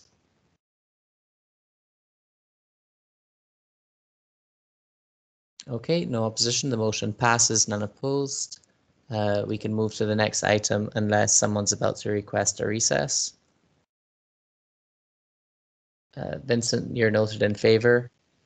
Vincent is asking for a 5-minute recess, which I will grant. It's been an hour and a half. We have to be able to have one after 2 hours, but I will give you it half an hour early. Everyone, please be back at 12:06. We are recessed. John, just for your information, I've sent out emails to the incoming members about the transition schedule, and official blocks have been put into their calendars. If you are an incoming counselor and you require accommodations, please, please, please respond to that email. We'll set up a quick meeting together so that we can talk about the types of accommodations that are needed. I feel like there were more emails than 2 that just got sent. I only sent 2. I was seeing notifications popping up continuously. Interesting. Abby, so I noticed there are 2 sessions happening concurrently for council and board for one of those times. So what happens for council directors at that time? If you are a counselor director and there is a session that says B, you are expected to be in B. Cool. Canon, I don't have concerns about the counselor directors because you're both returning counselors. It's more important that you attend the specific board training that's happening, and I specifically planned the weekend to make sure that if there was anything that I would rather all board members be in council training as opposed to board training, that will happen in the additional board training, not during the council training. Does that make sense? Kind of. Okay. And my second question was just going to be, so under the board only training on May 1st, you have 3 additional equity training listed. No. Those are just the additional equity trainings that I have in that email. Those are not mandatory trainings. The mandatory training is the training that you will receive on the weekend, the 24th and 25th. Those are just additional trainings in case you are interested in furthering your professional development, personal development. You'll also notice that there's leadership certificate trainings there as well. Those are just specifically picked out that if you wanted to take them throughout the year to kind of use this experience as an opportunity to be a better leader, those trainings were included just as kind of FYI, here's some other trainings that you can do if you're interested. I'm assuming they're just like learn trainings or something. They're just, yeah, they're like learn trainings, yeah. Thank you. I think some of them have like in-person components, but they're all done online. So if you're interested and you'd like to sign up, the links are there. Okay. I'd highly recommend those trainings. That's why I included them.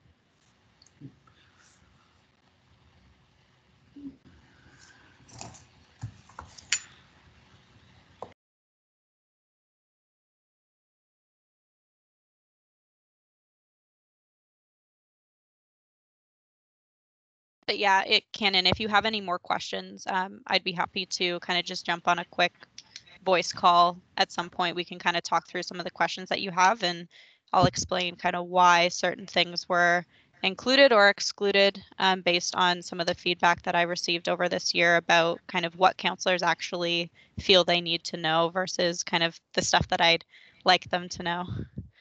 Fair. I just want to win Mike's WooSat trivia. Yeah, that I thought maybe on the second day it might be nice to kind of do some additional fun stuff. So yeah, Mike has graciously offered to host a trivia for those who would like to eat lunch and do trivia. So yeah, trying to make it a little more fun and not just very information heavy, which is why we've included a lot more like case studies, a lot more interactive activities than we did last year, turning things into more workshop style so that you feel like you're actually applying the information. And John will be giving kind of like a mock meeting. So it's going to be a lot of fun. It's going to be really, or I guess fun for council, I guess. It's going to be really interactive. Because it's the first time we're doing it, like for those who will be in attendance, your feedback is really, really important because we want to keep improving this program and make you feel like you kind of know what you're doing here, since you're going to have to do it at least 12 times throughout the year. So yeah, I'm proud of it, but at the same time, I know that there's a lot of areas that we can improve, especially since it's the first time we're doing it. For sure. It's gonna be fun. This was gonna be my last meeting with John. I was happy about it, but then you said like John is there again. I'm like, okay, cool. John will be there for 30 minutes for one session, so don't worry. 30 minutes? You think I'm going for the full 30 minutes, Abby? He's not Seneca. A girl can hope, I guess, that you take the time that you asked for. I want you in your beach mode, just telling you. Hmm? I want you in your beach mode. I'm already wearing a swimsuit, actually. Okay, it is 12:07. We had our 5-minute break. I hope everyone's done going to the bathroom, etc. I'm calling this meeting back to order. And we can now move to item 7.2, Commission's Procedure Update, submitted by Vice President Education Town. Can I take you as the mover?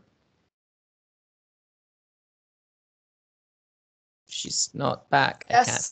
Nope, sorry, I just forgot to turn my camera on. I never moved. Yes, you can take me as the mover. Okay, can I have a seconder? Vicky, excellent. Megan, go ahead. I'm going to add myself to the speaking list. So this is a relatively small change to the Commission's procedure that changes something which is in more of like an actual fact how commissions and AVPs currently work, and in discussions with the incoming team, how the executive are recommending them to work in the future. So presently our AVPs are commissions and they are just called AVPs, and this can pose challenges and is really not the most effective way for associate vice presidents to succeed in their roles. So we're recommending to strike the section which says that AVPs are commissioners styled as such, and instead hire AVPs as part-time staff under the executive. So functionally, nothing would change. The AVPs would still report into the executive, and then the executive reports to council. But it kind of clarifies how commissions are meant to be established, through council or through an executive commission, compared to ongoing part-time staff positions that our AVPs are holding. I can take questions or comments, I suppose. Okay, I'll take my direct response. Under this new stylization, would the AVPs not remain commissioners? Would those part-time staff that are hired not remain commissioners?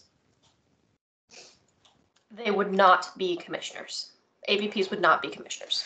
I'm just going to read a quote from our bylaws. if I can find it. A commission shall mean those groups of one or more volunteers and part-time staff who undertake specific projects under the supervision of an executive. So they would be part-time staff reporting directly to an executive related to a specific project. May I respond directly to that? Of course. So in most cases, the AVPs are not working on specific projects. They are working on job duties as laid out in their job descriptions. So that includes, for example, regularly attending committee meetings, meeting with administrators as required. So it kind of deviates from what I read to be the intention of commissions, which is to work on a project, for example, as Vicky did, or for example, the student safety committee could have been constituted as a commission, since those are a specific and isolated project, whereas the AVPs are working on job duties on an ongoing basis as they arise, which doesn't necessarily limit to one piece of the portfolio or one project. I see. Thank you, Megan. I think the next person is Kanan. Kanan, go ahead. Just following up on this, Megan, from my understanding of the bylaws, it's any part-time staff or any volunteer which directly reports to an executive is considered a commissioner. At least that's the letter in the spirit of the bylaw. So if I make ERO is a commissioner? technically, yes. They are called a commission. They're an independent commission, Megan, of council. Proceed. Sorry, I interrupted. So I don't really see like what's the intent behind this. It just seems like the intent is that council is giving up their somewhat not supervisory, but accountability powers of ABPs over it. From what I remember, we changed this procedure in, I would say, less than 2 years ago to actually include that there will be accountability for the people in these roles, and that was, and like before we started calling ABPs, they weren't called commissioners. And the only thing which from the line you're trying to, like, I guess, get rid of in the procedure basically just means that you can call your commissioners whatever you want, but they're still commissioners. May I directly respond, John? Sure, Megan. Yeah, so if council's interpretation of the bylaws is differing significantly from mine, perhaps it would be best to vote this item down and seek advice from our lawyers to clarify. I will withdraw my direct response to Kanan, and we can move to Edward. Hi, I'm trying not to make this circular, but with this change, I believe we no longer have definition of AVP in our procedures or bylaws. So is that intentional to make it just a part-time staff position with no connection to procedure, or is it still going to live in this kind of gray area where it's used in procedure and the role has expectations throughout procedure but doesn't have a concrete definition procedure? Go ahead, Megan. So I would say that is intentional. Most of the part-time staff in our organization, for example, those that work in marketing or those that work under events, are not connected to procedure, and all accountability mechanisms live within kind of standardized HR practices that the AVPs would still be governed by and accountable to. And if council wished to exercise some authority, they would do that through the executive, because ultimately the executive are responsible to council, and so the AVPs being responsible to the executive makes the executive also responsible for their work.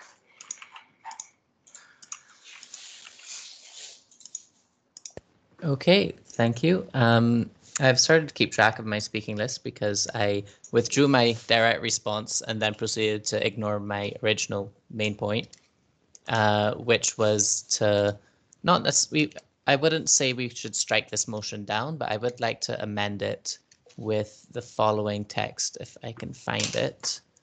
I had typed it out, just 1 second. I'd like to add this whereas clause. I'm going to read it out. And whereas current AVPs are commissioners and no resolution passed at a council meeting may change that, then, and we have our be it resolved. Essentially, my view is that this motion doesn't really do much except restrict the ability of the executive to name their commissioners, associate vice presidents. Can I have a seconder, perhaps, if anyone is in agreement with my amendment? In seconds, thank you. I have nothing else to say for my motion. Is there anybody who would like to speak?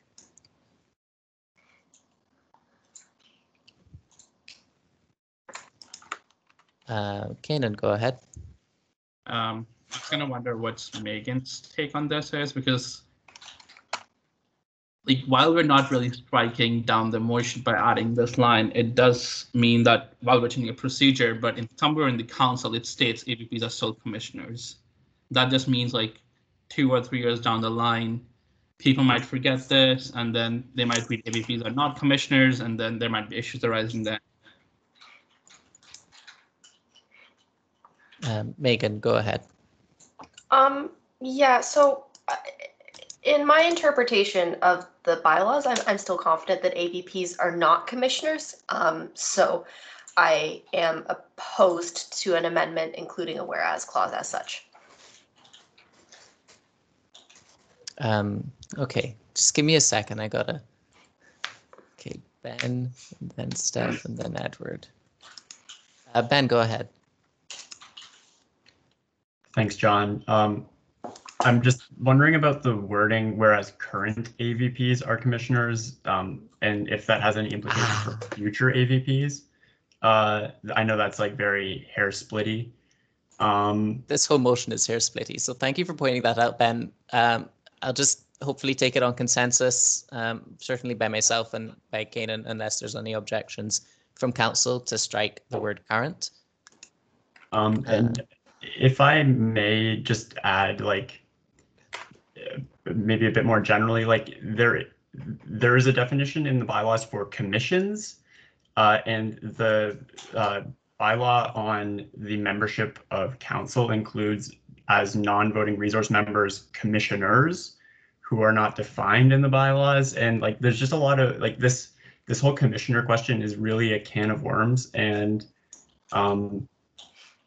I guess like I understand the perspective of the executives that it's impractical operationally speaking to have like part-time staff who work under them like as a direct report to be accountable to a different body, and how like functionally the AVPs are accountable through the executives. I just think that there's actually like quite a bit of like, this whole commission question is a bit of a can of worms, I guess is what I'm getting at. So I would like to say that I am actually in favor of executives being able to hire somebody as part-time staff outside the purview of council. Unfortunately, the way the bylaws are currently structured is that it means that they would be commissioners, in my opinion, and hopefully in council's opinion, should they adopt this motion to amend. But I would like to say I'm in favor of executives being able to do that. You would just have to change the bylaws.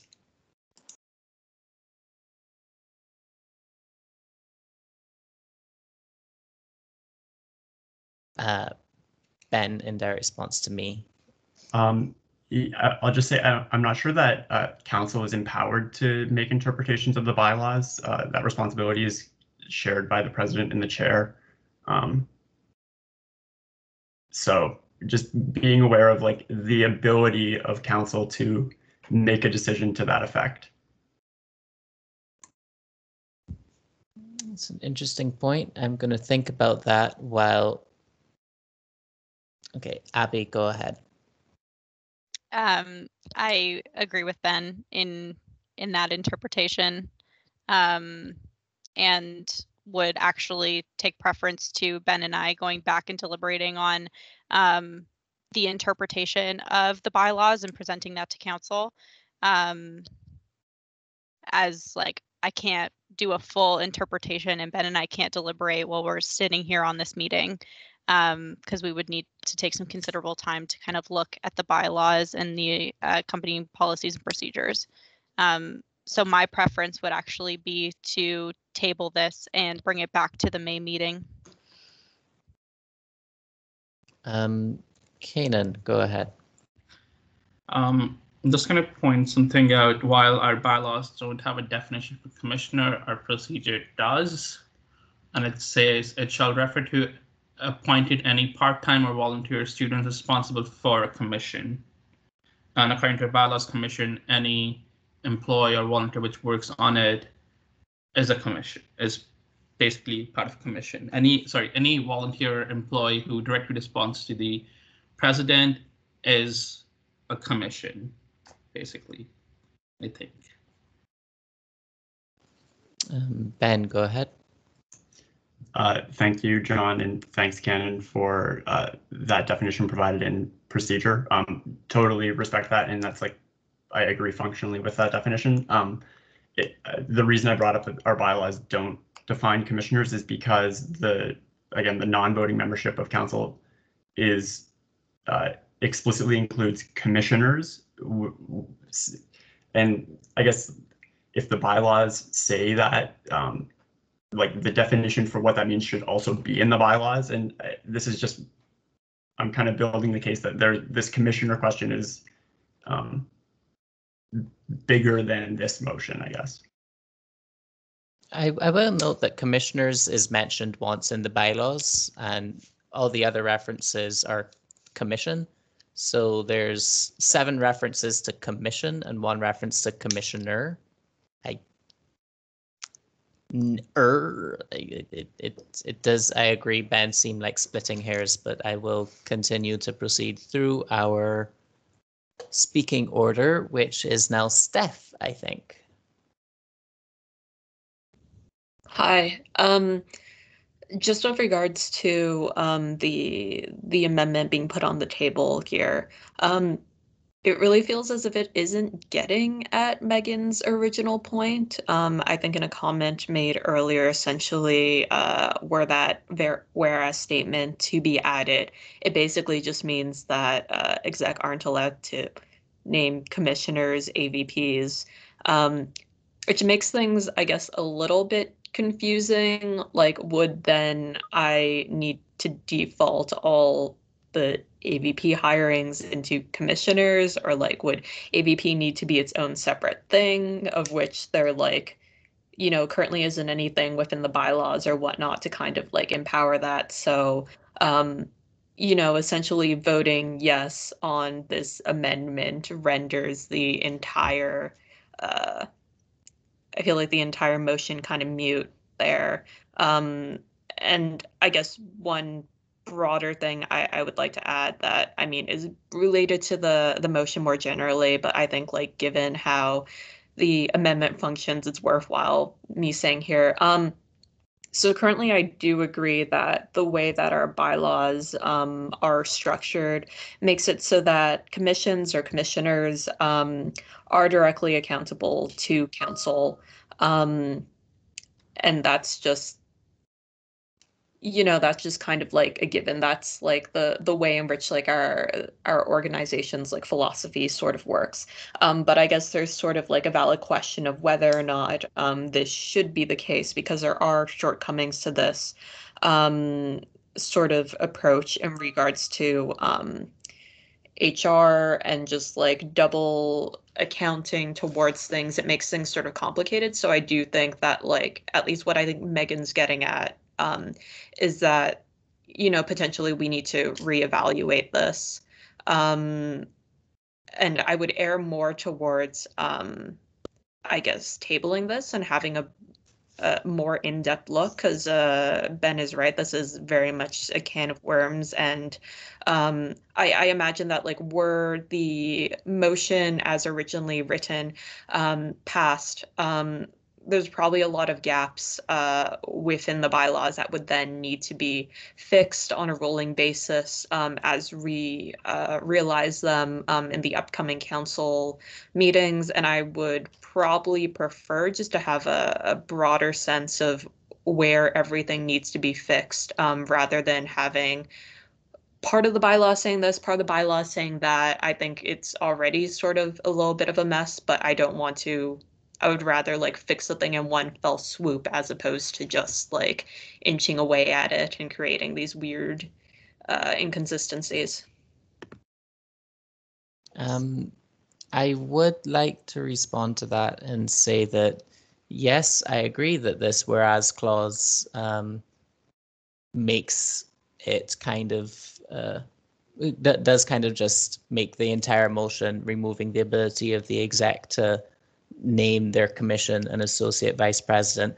But that's kind of the point I was getting at with the resolution in itself. Adding a whereas clause shouldn't change the nature of a resolution all that much. It should just provide clarification into what it does.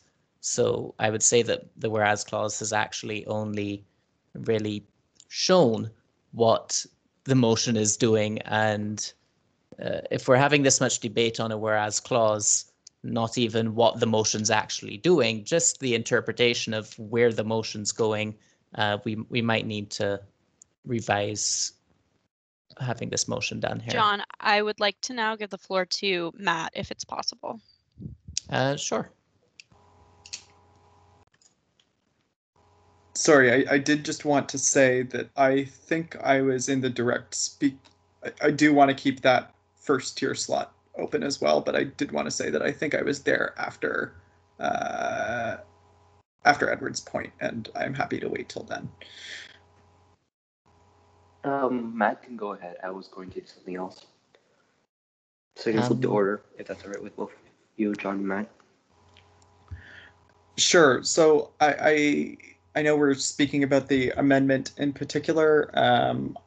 So I can keep my history and context about the evolution of the commissioner role to the main speaking order, if that is preferred. I did just want to engage with John's comment around the bylaws. An additional point of concern, and I think this might get to why Megan brought this forward, is the bylaws refer to commissions as groups of part-time people and volunteers, whereas I, as an AVP, am an individual. I am not in myself a group. So I did just want to bring that up, that the bylaws are not necessarily clear cut on the fact that an individual hired in a part-time capacity necessarily qualifies as a commissioner, because they are not a group. Vicky, you go ahead and then I will respond to that point. Speaker, may I get some clarity at what we're fully talking about? Because I'm getting quite confused with like all the We're talking about the amendment to the motion.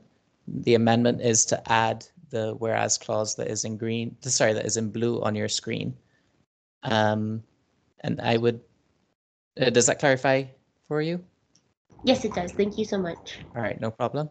And my response to Matt's point about being an individual and not a group would be that that's the same logic that was used by the honorable and respected prior president of the United States to get out of his situation where he said that the laws say that he must have been convicted of high crimes and misdemeanors, but he was only convicted of high crimes. There were no misdemeanors, therefore the punishment could not be applicable.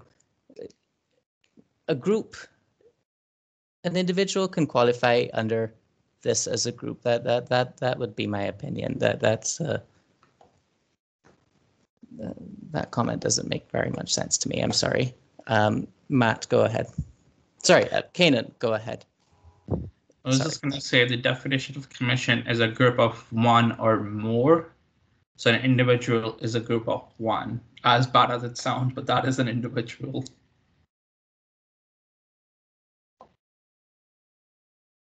Matt, go ahead.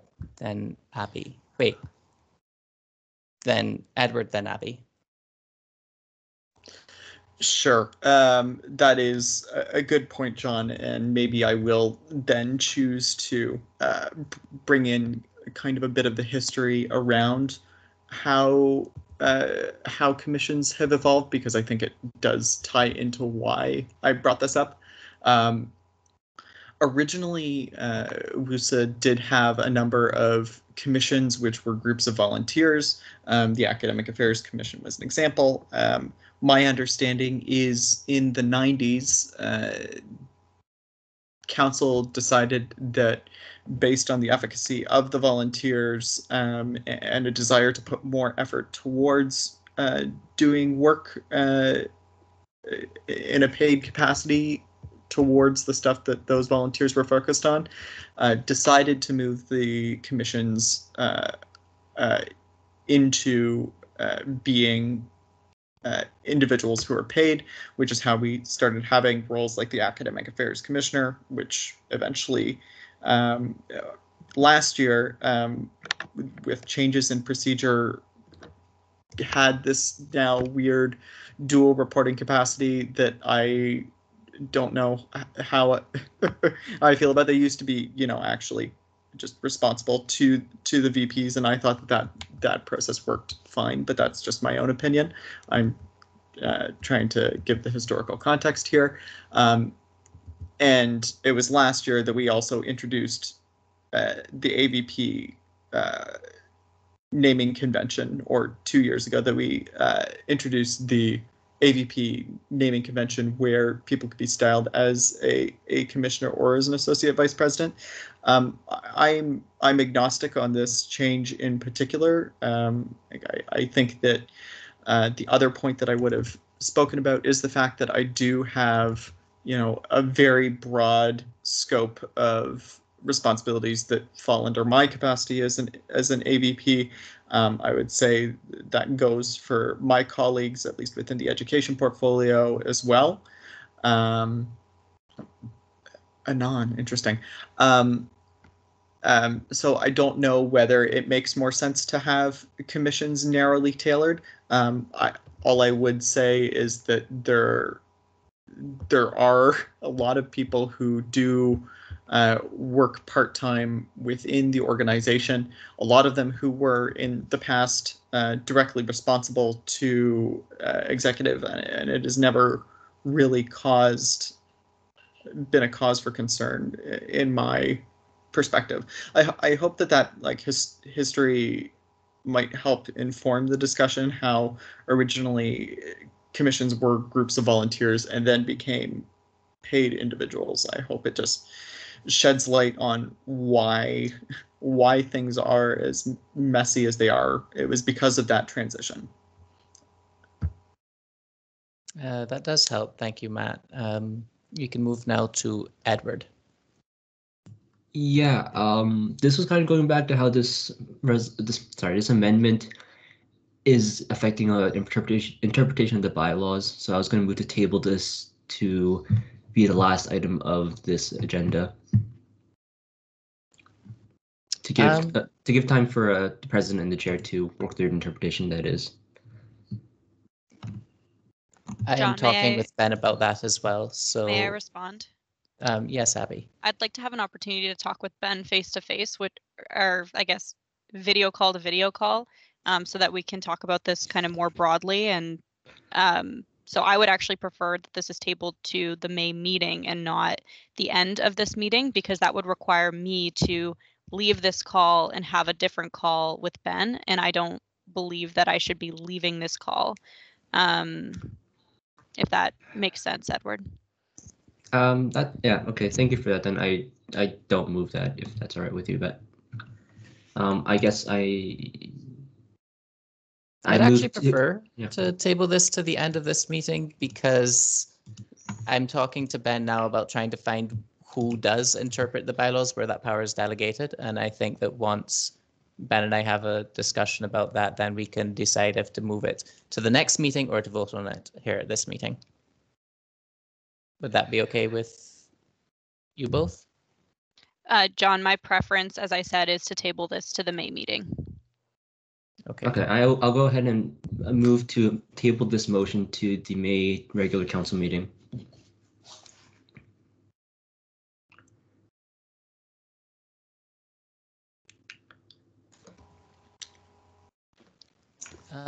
I'll second that.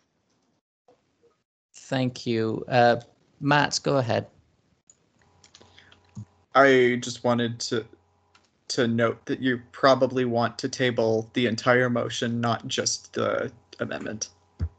Thank you, Matt, but I am not actually convinced the speaker and the president and the chair need to meet to discuss this. I'm going to recess for 5 minutes while we discuss who should be interpreting the bylaws in this part. I have a point of order. Megan? Perhaps it's not a point of order.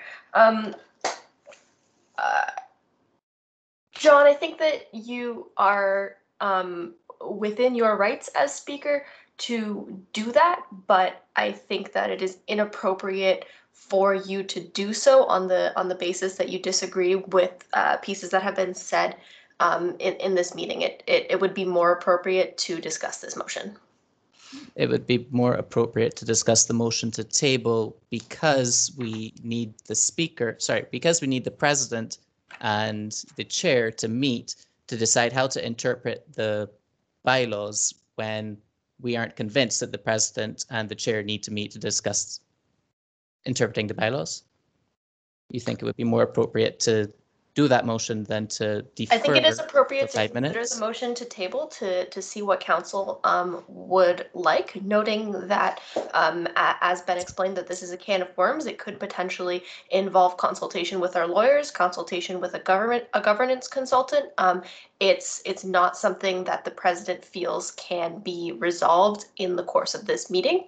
And the president and CEO of the organization is ultimately responsible for governance. So regardless of the nitpick of who can interpret the bylaw, it does fall to Abby. Steph, what is your point of privilege? Hi, I guess I'm speaking on behalf of myself, but also probably other people in this call, where I think a lot of folks are very confused as to what's going on and probably aren't in the position where they feel comfortable to make a decision. I would ask that the speaker do a little bit of a straw poll to see who amongst the voting members feel confident in their knowledge of what is going on right now. Anonymous, can you identify yourself for the minutes? And Okay, John, just wanted to cut in here for a second. If you cannot enter this meeting anonymously, you need to be identifying yourself. I tried to remove the anonymous person. You cannot be here anonymously. If you did not request a link from the speaker in advance, please identify yourself and please note that for next time.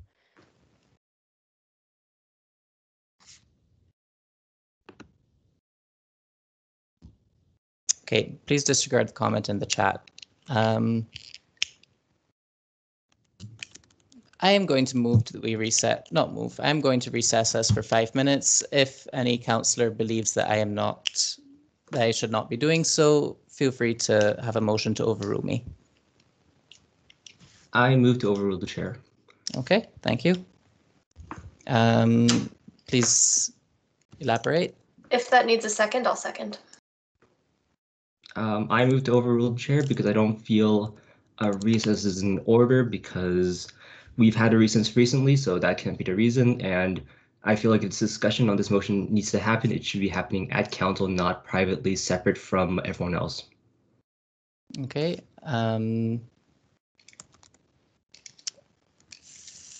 Thank you for that.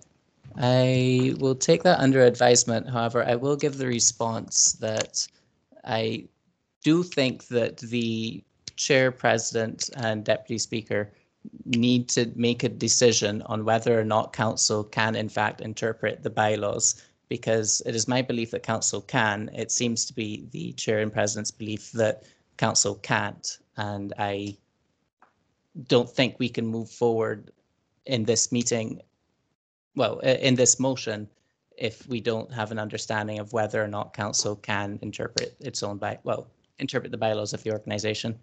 Abby, go ahead. John, the point that I'm trying to make is that, like, if this is raising further concerns about the way that the bylaws and our procedure are written, then I would like to be able to have a conversation with the board and the incoming team to talk about how that may affect them, if this is becoming a larger conversation than the original motion on the floor.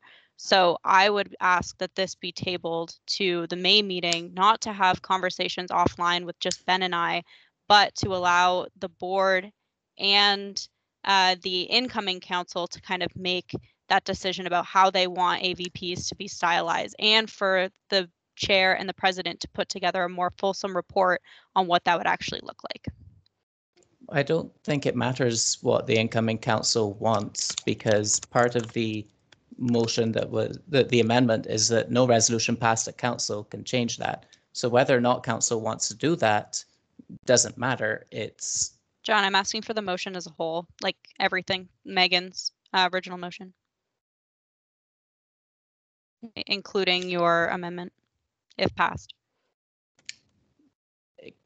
Council I have can a do point of whatever they order. want. Go ahead. Are we currently debating overruling the chair? Yes, we are. That does not appear to be the subject of discussion. Okay. I thought it was context, but we can continue with, okay, there is no one else. So, Nayli.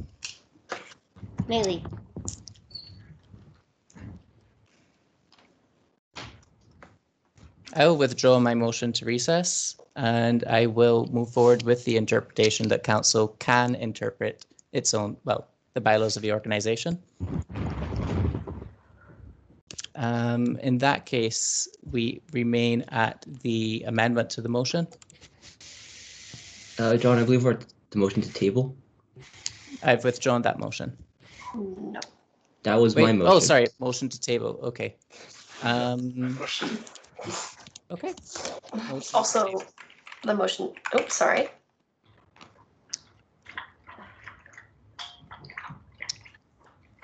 Megan, you're muted if you're speaking. The motion to table. So is there anyone else who would like to speak to the motion to table?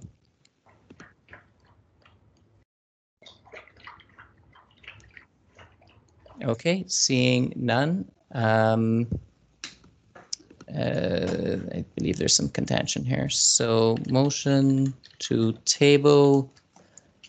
Please react to that with a thumbs up if you're in favor, with a, I think it's a well react. Abby, just thumbs up if it's supposed to be well react. Against. Well react is against, and sad face is abstention. Surprise. Sorry, sad face is abstention, yes.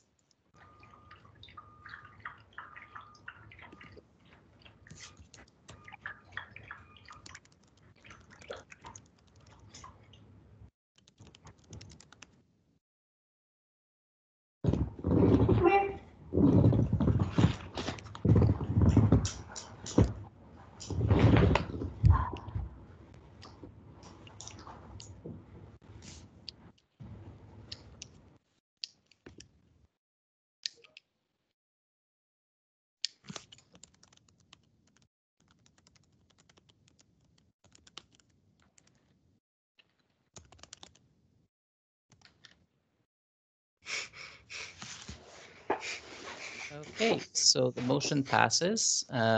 This motion in its entirety, as it is currently pending the amendment, is tabled to the next meeting.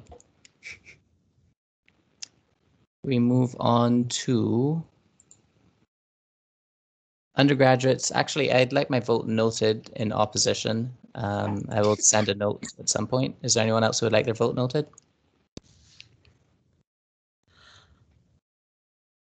Kanan, and Matthew. Okay. We now move on to item 7.3, submitted by Vice President Education Town. Go ahead. Can I have a second for discussion? I'll second. Oh, Kanan seconds.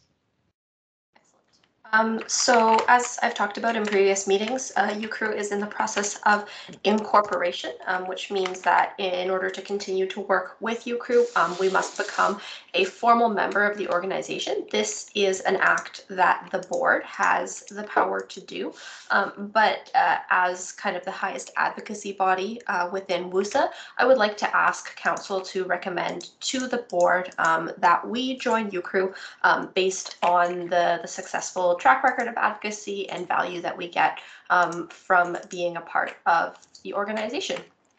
I'm happy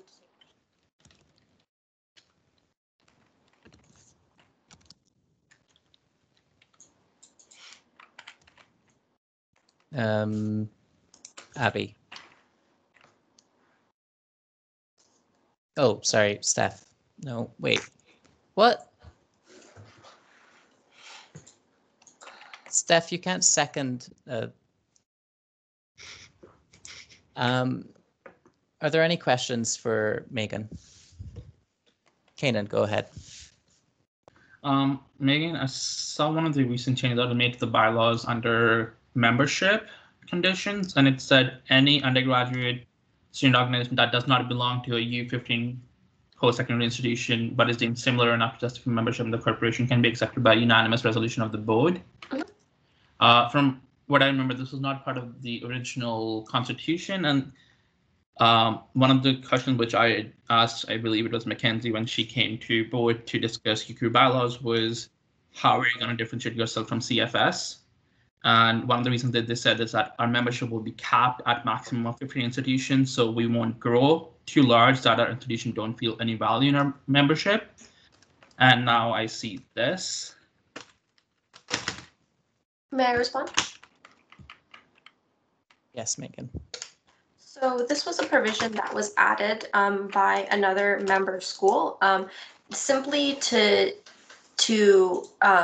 potentially include schools that are not part of the U15, because the U15 is never going to expand, and yet these schools and their students have extremely similar interests to us, the same interests which the U15 schools currently align with as a result of being U15. So the difference between UCREW and CFS is still our membership and the interests of our membership. We don't have, many small schools. We don't have a wide variety of students attending different types or different levels of education. So I believe that the point that Mackenzie made still stands. It was a kind of sticking point of one of the other member schools that they wanted to see exactly this included so that we could potentially include other schools. Some of those in mind are York and Ryerson, just because of their large student populations.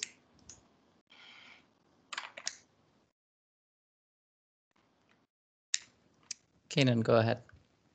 Wait, Matt, go ahead. Sorry. I was mainly going to provide the context that Megan did, which was that everybody had a chance to provide feedback. Every school was going through the same process, and some schools had this thought. The other thing I would share is that in the past, I know that both that other schools within the USA network that I've talked to, who currently don't really have a federal advocacy home, have some interest in the kind of participation that would be facilitated by this. I was in the discussion when this amendment was being discussed, and in particular, I think that there was a lot of the same apprehension that Kanan has expressed.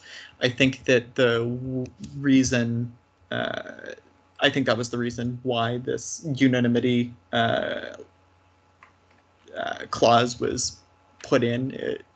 I think it's incumbent that if somebody is added, that any member has an opportunity to object to that. I think Waterloo's interests are still very well protected if those are the concerns that Cannon or any of his councillor, director, successors may have with regard to UCRU's ability to maintain the requirements that we have for them in our bylaws. Thank you, Matt. Kanan, go ahead. I have a motion which I'll add kind of later, but before that, I just want to confirm, Megan. So under our bylaws for external membership, whatever thing is called, there's a clause which says all membership agreements with external political organization must include a clause specifying that our bylaws supersede their bylaws. I just want to confirm that is still a thing with UCRU, right? That's like there's a specific clause for that in either bylaws or membership contract. Yes, that is the case. Thank you. John, I'll let everyone else if they have any questions before I bring my motion. Anyone else? Okay, Kanan, go ahead. Oh, Vincent, sorry. No worries. I had a question for Vice President of Education. I believe she said that, as an example of some organizations that might join but aren't part of the U15 would be York and Ryerson. Mm-hmm. And I believe the explanation you gave was that they're large schools with a lot of students. I don't see how that fits with the purpose of being a research-intensive university advocacy organization. I don't see how large schools means research-intensive university. May I respond? Yep. So U15 schools are, by definition, research intensive, but it doesn't mean that research intensivity is the only thing that aligns us on advocacy priorities. So by virtue of us being these larger and more research intensive schools, there are other pieces that we align on advocacy. So for example, a larger school, as well as a U15 school, is more likely to have more international students, just as one example. So while U15 is the defining factor that the U15 organization itself uses, UCRU has somewhat different interests based on the needs of students, which differ than essentially the needs of faculty or the needs of the universities themselves, which that U15 characterization is based off of. So when I mention schools like Ryerson and York, I don't know off the top of my head, for example, what their international student population is, but the general idea and the feeling of the member school that brought this forward was that they might have similar enough interests that it would be valuable to consider in the future. So we've left that opportunity available in the bylaws. Matt, go ahead. Oh, Vincent, sorry. Sorry, I guess I'm still, could you guys explain why it would be more appropriate to, pursue, international student advocacy through UCRU, which I don't think is directly related to, being a research intensive university rather than AWUSA? May I respond to that as well, John? Yep.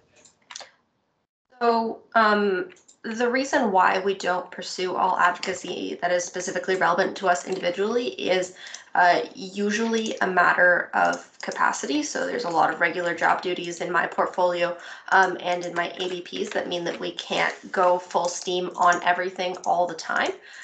So there's value in being part of an external advocacy organization because we have a say in what they advocate on and therefore see the benefits for our students. I think, Vincent, that you perhaps didn't agree or didn't quite take my point about U15 being the thing. Oh, go ahead. I'm not sure this POP, but I think you might have misheard me. It sounds like you're answering why I asked why we wouldn't do this through WUSA. I meant like OWUSA, like the Ontario Undergraduate Student Alliance. I think you misheard me. Sorry. USA, the Ontario Undergraduate Student Alliance, operates pretty much exclusively on a provincial level. So it is schools in Ontario advocating to the Ontario government. Conversely, UCRU is Canada-wide and operates almost exclusively advocating to the federal government and does not advocate to the provincial government.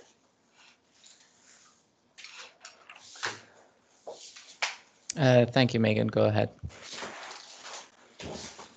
Oh, sorry. Thank you, Megan. Matt, go ahead. Just merging together our personalities now somehow. Yeah, I think this is really hitting on on something that I found interesting, which is kind of the term research intensive, which is something that was used to differentiate UCRU and Advocan, because politicians often ask, well, why aren't you a part of X group, or why aren't you a part of Y group? And I think the way that in the past we've come up with differentiating that is saying, well, if you look at CASA, which is an alternative, and if you look at CFS, they represent colleges. They represent a lot of smaller institutions, and we represent, you know, the things that are common to the larger research intensive, and those are two different but kind of intersecting things. We represent the students at those institutions, and they have particular needs. You know, you are more likely to have students who are living away from home at a large university than necessarily a local college. Like, went to college in my hometown. You often have actual large residence infrastructures, a large amount of construction that happens on at any given time, which intersects with the federal responsibility for a lot of the infrastructure spending that universities undergo. So that's a little bit as to why research intensive has landed in the name. I don't know that it is. The focus on it, Vincent, is good, but I don't think it is the be all and end all, to the degree that it is necessary to come up with a bright line differentiation about what research intensive means. And this is a struggle that I know people have had in discussions within UCRU for a number of years too. It's like, well, why is you know, Dalhousie research intensive but Laurier isn't? You know, what makes University of Ottawa research intensive that doesn't make Ryerson research intensive? Those are really hard lines to draw, and I think that's why this clause is here. You know, if that membership is something that would be beneficial to UCRU, and if it's something that by extension would be valuable to WUSA and those and the members of WUSA, I think this clause gives UCRU the ability to admit those people as a member. It gives very strong guardrails around it. And I think that it is a pretty well justified clause. I think the protections are there out of a recognition that that research intensive piece is important. I think I'm just rambling now, so I will cut myself off.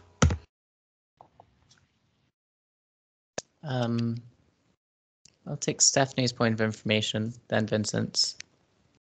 Hi, I just wanted to ask either Matt or Megan, with regards to a new non-U15 university joining UCRU, I guess, like, what are the guardrails and like what are the, like, what kind of hoops do they have to jump through in order to join? I can answer that. So the biggest hoop and most notable one is they must be accepted unanimously by the board of directors, and the board of directors, should WUSA officially join, will have a representative from WUSA. So if WUSA were to resolve, we do not want anyone outside 15 to join UCRU, we could make that happen. Thank you. Steph, go ahead with your actual question. Oh, no, sorry, that was my question. What's your point of information? Oh, sorry, no, I put that as. Vincent, what's your point of information? Yeah, I withdrew it because I see. withdrew it because Yes. Megan just answered it. I see it now. Matthew was withdrawn. Kanan, great. Go ahead. I was thinking if I could present a motion now, or an amendment, sorry. Would Go right council ahead. be willing to add another beat for the result that while WUSA is accepting these because we cannot change their bylaws now, that there's a condition that anytime there's a vote on addition of a non-U15 school, the WUSA rep on the board has to get an explicit approval from council before they can vote on that. This will be like an internal restriction on our representative because we can't really change their bylaws anymore.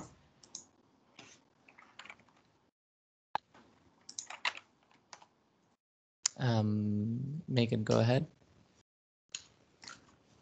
Yeah, I'm not opposed to that change. I would just note that perhaps for the minutes, Mike, that would be something that would be an excellent idea to include in our, and I forget if it's external advocacy or external political organizations procedure, just so that piece doesn't get lost in transition.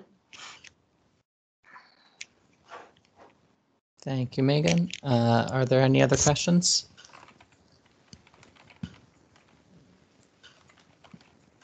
Okay, seeing none, Kanan, what was the result? Did you still want to move your motion or not? I would prefer that we move it because just as a safeguard till the time we actually get into the procedure, I think it's a better idea to have it somewhere in our records or something. I guess I can just say beat for the result that before voting on any decision to add a non-U15 school to UCRU, the WUSA representative on UCRU Board of Directors needs to have explicit approval from the Students' Council. And yes, do you want me to type or do you want to just type it? If you could say it again a little bit slower. Sorry, yeah, I was just thinking in my mind how I was going to frame it, so I was a bit faster. Beat for the result before voting on addition of any non-U15 schools to UCRU, the WUSA representative on UCRU's Board of Directors get an explicit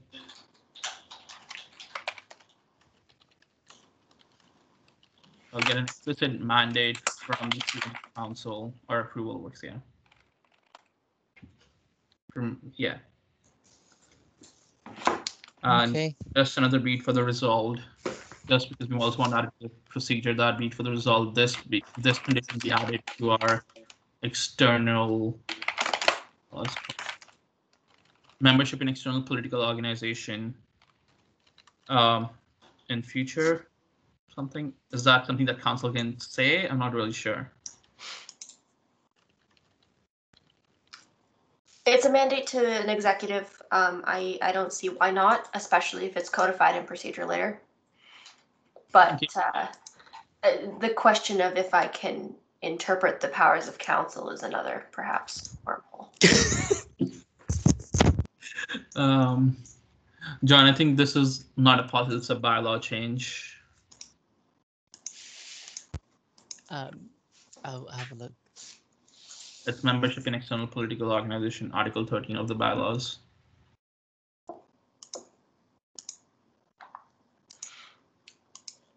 So there is both a procedure and a section in the bylaws. Okay, I would suggest that this is better suited for procedure. Yeah, I didn't know there was a procedure too, so that, yeah, that works. I agree with Megan. Can I get a second there?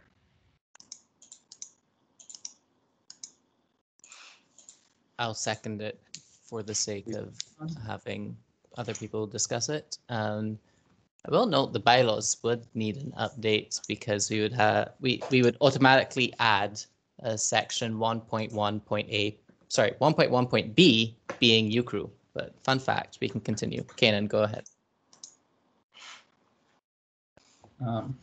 I'm open to what other people think about this. I think I said what I needed to say. Megan, did you have anything, or is this now Matt?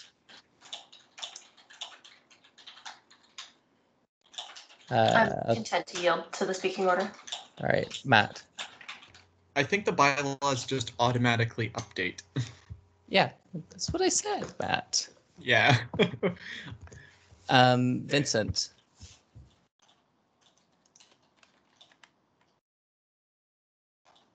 I'd say I'm in favor of this. I'm a bit wary of, adding additional universities that, don't really align with the research intensive aspect of UCRU. And I think there is a lot of value in the organization sticking to focusing on that one area of advocacy and doing it really well, rather than just becoming a general advocacy group. As someone in the program that, there's a lot of research, a lot of students I represent want to go into research.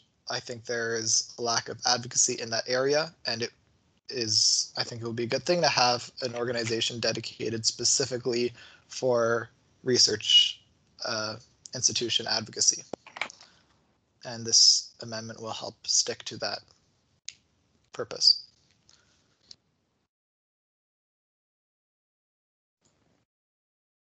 Thank you, Vincent. Steph, go ahead. Hi. While I personally think that it is in our best interest as WUSA to have UCRU stay only admissible to like the U15 universities, I'm just like, I guess on principle, a little bit hesitant to be adding this amendment, because it feels as if it's a little bit of like micromanaging the executive position kind of on this. I mean, obviously there's a conflict of interest here with me being the incoming VP education, but like I would like to believe that the future individuals who are voted into this position have the ability and sense in order to basically interpret whether or not it's in WUSA and UCRU's best interest to add an additional member, and that in some cases, that's going to make sense. And to, kind of be restricted or to have to like come back to council and everything on, I guess, you're sort of empowered to make these decisions on behalf of WUSA to like this larger kind of body. I'm just very kind of hesitant to be supporting inputting kind of things like this. So I mean, like, personally moving forward, at least within like the next year, I can say that like I'm not going to be supporting any non-U15 schools like entering UCRU. I would like council to entrust future successors to make that decision themselves, preferably.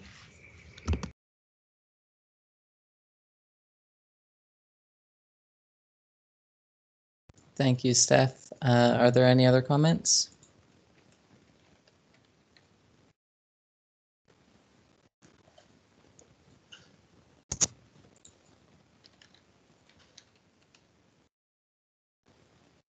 Okay. That exhausts. Okay, Vincent, go ahead.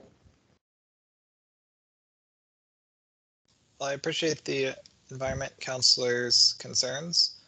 I think, we don't know who will be elected in the future, who will be her successor, who will be the VP Ed 5 years from now. And for how often something like adding a new member to UCRU would come up, I don't think it would be this would be a burdensome check on the executive to just run it by council and ask for their approval. I think unless there is something fishy going on, I expect council would just vote however the VP Ed recommends in most cases. But nevertheless, I still think it's an important check to have in order to ensure that our membership in this organization is providing us with value. Thank you, Vincent. Are there any other questions?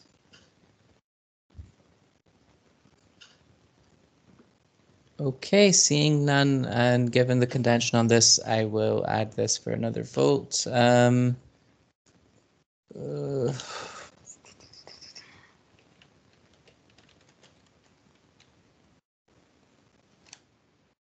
sure I spelled that wrong, but that's fine.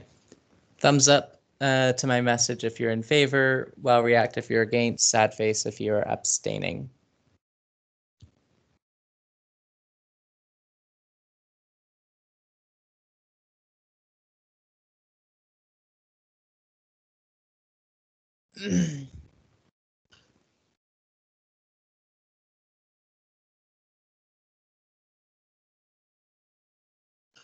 Well, look, everyone, your votes are really going to count on this one.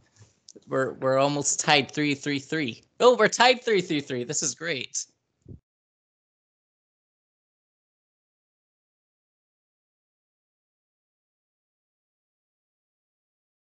Okay, Vincent, give it some time between clicking because you might click and then before it registers, you might be unclicking.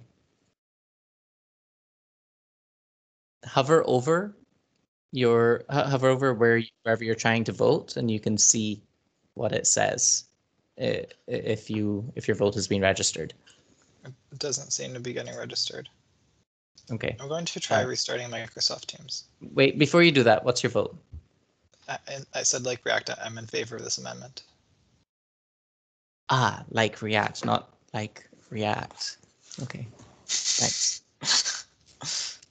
I'm going to restart Teams.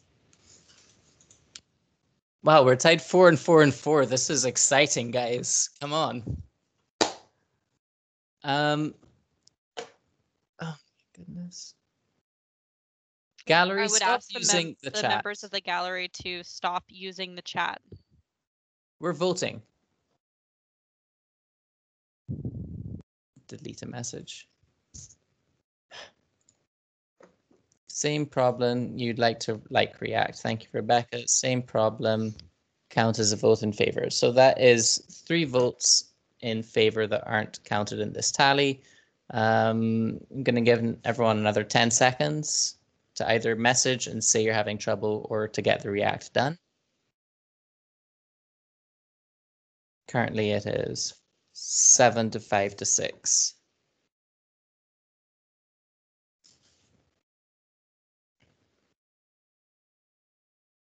Vincent, I see you're back in the chat. Did it work this time? I don't see your vote, so no, it didn't. In that case, I'm going to close voting at this time. The motion passes.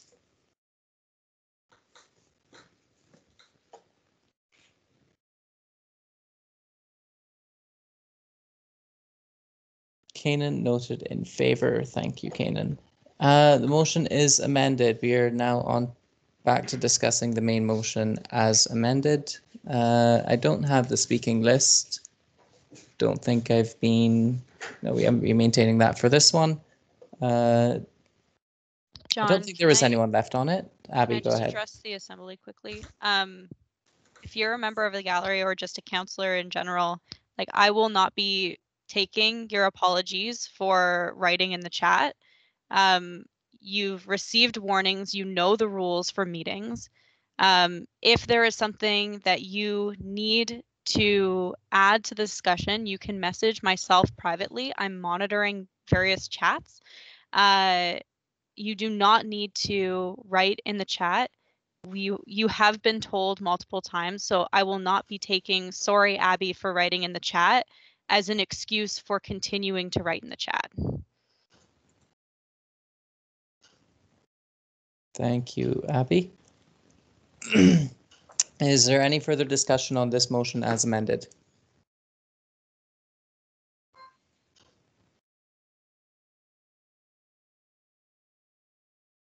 Thank you, Alana.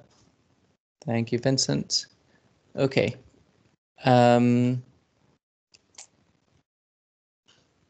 Seeing no discussion on the main motion, I will also bring that to a vote on 7.3. Please react to that message if you are in favor, against, or abstaining. Remember, thumbs up for in favor, while react for against, sad face for abstaining.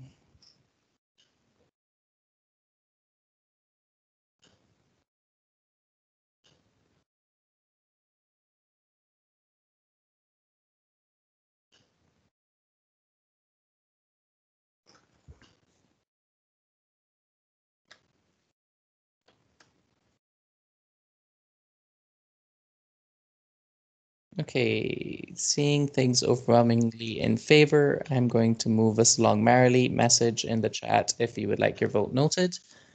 We are now in new business.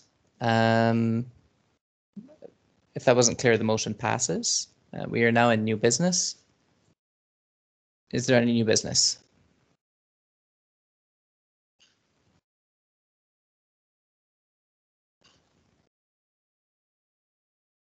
Okay, seeing no new business, we now move to announcements. First announcement is, I warned you guys last week, we're taking a group photo. I warned you again in a meeting, sorry, in an email, I believe. And I warned you again when I sent out this agenda, because it's here in the agenda and I'm looking at it. Therefore, you have been warned. We're going to do our group photo now. I hope you're all wearing your nicest clothes. Bold of you to assume I read. Read or read the agenda? Both. John, how would you like to take this photo? Are you gonna like put us in a like, I don't know, together mode? Is that how you're taking the photo? Well, I'm starting with together mode and I'm seeing people popping in. Right now I can see, oh wow, it's quite a lot of us. If you would like to be included in the photo, remember to turn on your camera. Good one, Abby. Good reminder to people. Okay, how am I going to take this? Should I just take a snip of it, I guess? Abby, hold on. You can select the background, right? Because right now we're all in a classroom. I think I can change scene. And which one would you prefer? I'll let you choose. I just love that Matthew and Catherine are sharing a seat. There's this one's kind of cute. Mike's Looks like we're looking outside. uncomfortable. More next to it. social distancing maybe outside. This, or do we want a different one? There's like a different classroom scene. There's like this one with the black chairs, and then there's one with the colorful chairs. Once it doesn't look like we're in the AHS lecture hall, I'm happy. Or there's this one. Can we get rid of the screen share so we can see what's happening? Oh, well, yeah, I guess that works. Vincent, you can just go to the little 3 dots on your screen and click on together mode. Teams hates me. I can't even press up. Okay, did we like the outside I can't go one? to together mode. There's no together mode. Vincent, yeah, I think that you're in the U-Waterloo version of your account and not in the WUSA version. Yeah, when I click the Waterloo, it's fine, Vincent. the You'll WUSA see the version, photo it later. crashes. So, yeah. Vincent, you're in the photo, so you'll see it once it's taken. Wonderful. Is Marnie in the photo? No. No. Get it closer to your face. It was working earlier. Vicky has her hand up. So Vicky, are you struggling to get into the photo? Is it working now? No, I just want to thank everyone who provided me data for the accessibility report, and that's it. Oh, sweetie. No Come problem. on. Okay, I can see Marnie, but now I can't really see Steph. It took his Steph's the cat baby. That's okay. That's important. Catherine, what's your point of privilege? Somebody's sitting in front of me. I can't see. Nick, stoop down. I think it depends on everyone. Wait, what? No, Nick is in There's front two of Catherine. I Catherine agree. Hughes. Are there actually? Yes. Oh my gosh, I see them twice. That's pretty funny. Yeah, there's two of them. They should be there twice. Okay, I don't want this to take too much more time because Everyone I do smile. want us to adjourn because it is a Please, I can Sunday. so long. 3, 2, 1, smile. Great. I think I have it. That was very interesting, everyone. Oh, Lord. Do I leave together mode? Do I go back to gallery? You just do meetings there, I think.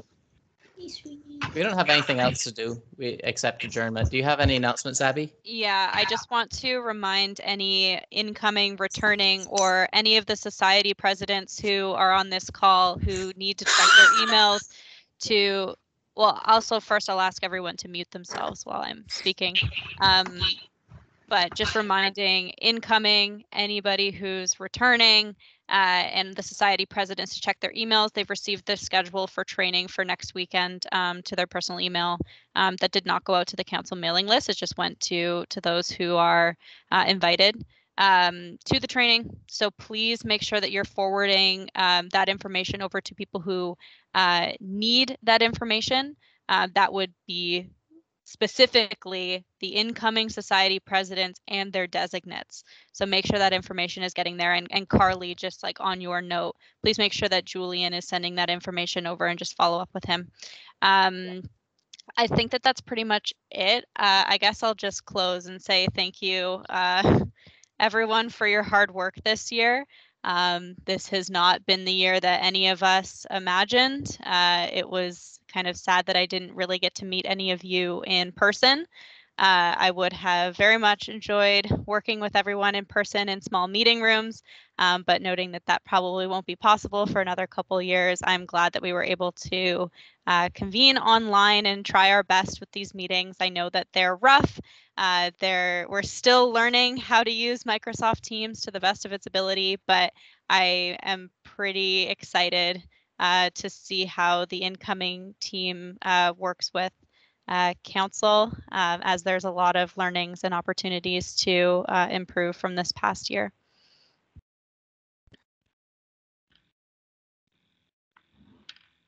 And congrats to the executives for finishing their year of council meetings.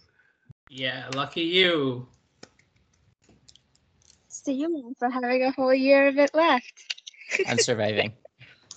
I'm sure we can't fit in one more special I thought meeting. Matthew was going to say congrats to the new executive, and I was like, why are you patting yourself on the back? I guess I would also close and say congratulations to the incoming executive team, board, and council for their positions. It's going to be another interesting year, and kudos to you for sticking it out again, or for coming and joining us. All right. So with that, we're adjourned. Abby, can we do a high five? Like, I don't know. wait, no, you gotta go further down. Wait, I have to do this. What? I don't Are you? think she's Is Abby not right overseas above me? And anywhere. everyone's. I don't know where you are, John. I can only see myself. On every screen. I thought it was the same layout for All everyone. right, just a reminder that you don't need to be We're here for adjourned John right and now. I trying to high five. We are adjourned. Yeah. That means you can leave and enjoy your Sunday. But if you do want to watch John and I struggle to high five each other when we can't even see each other, then feel free to stay and witness that. All right, John, where are we doing this? Where are John. you? I don't know where you are. I'm in the corner of my screen. Abby, look at this. Look at the picture I sent you. You're in the top row. I need. Okay, how come you two have it? All right, let me just snip that. John, These two. where I'm. All you need to do is click on click together mode. It's the same view for everyone because. Oh, I'm not in together mode. Oh, Exactly. Abby, come on. That's I'm why. in gallery. Okay, so okay, go. And snip.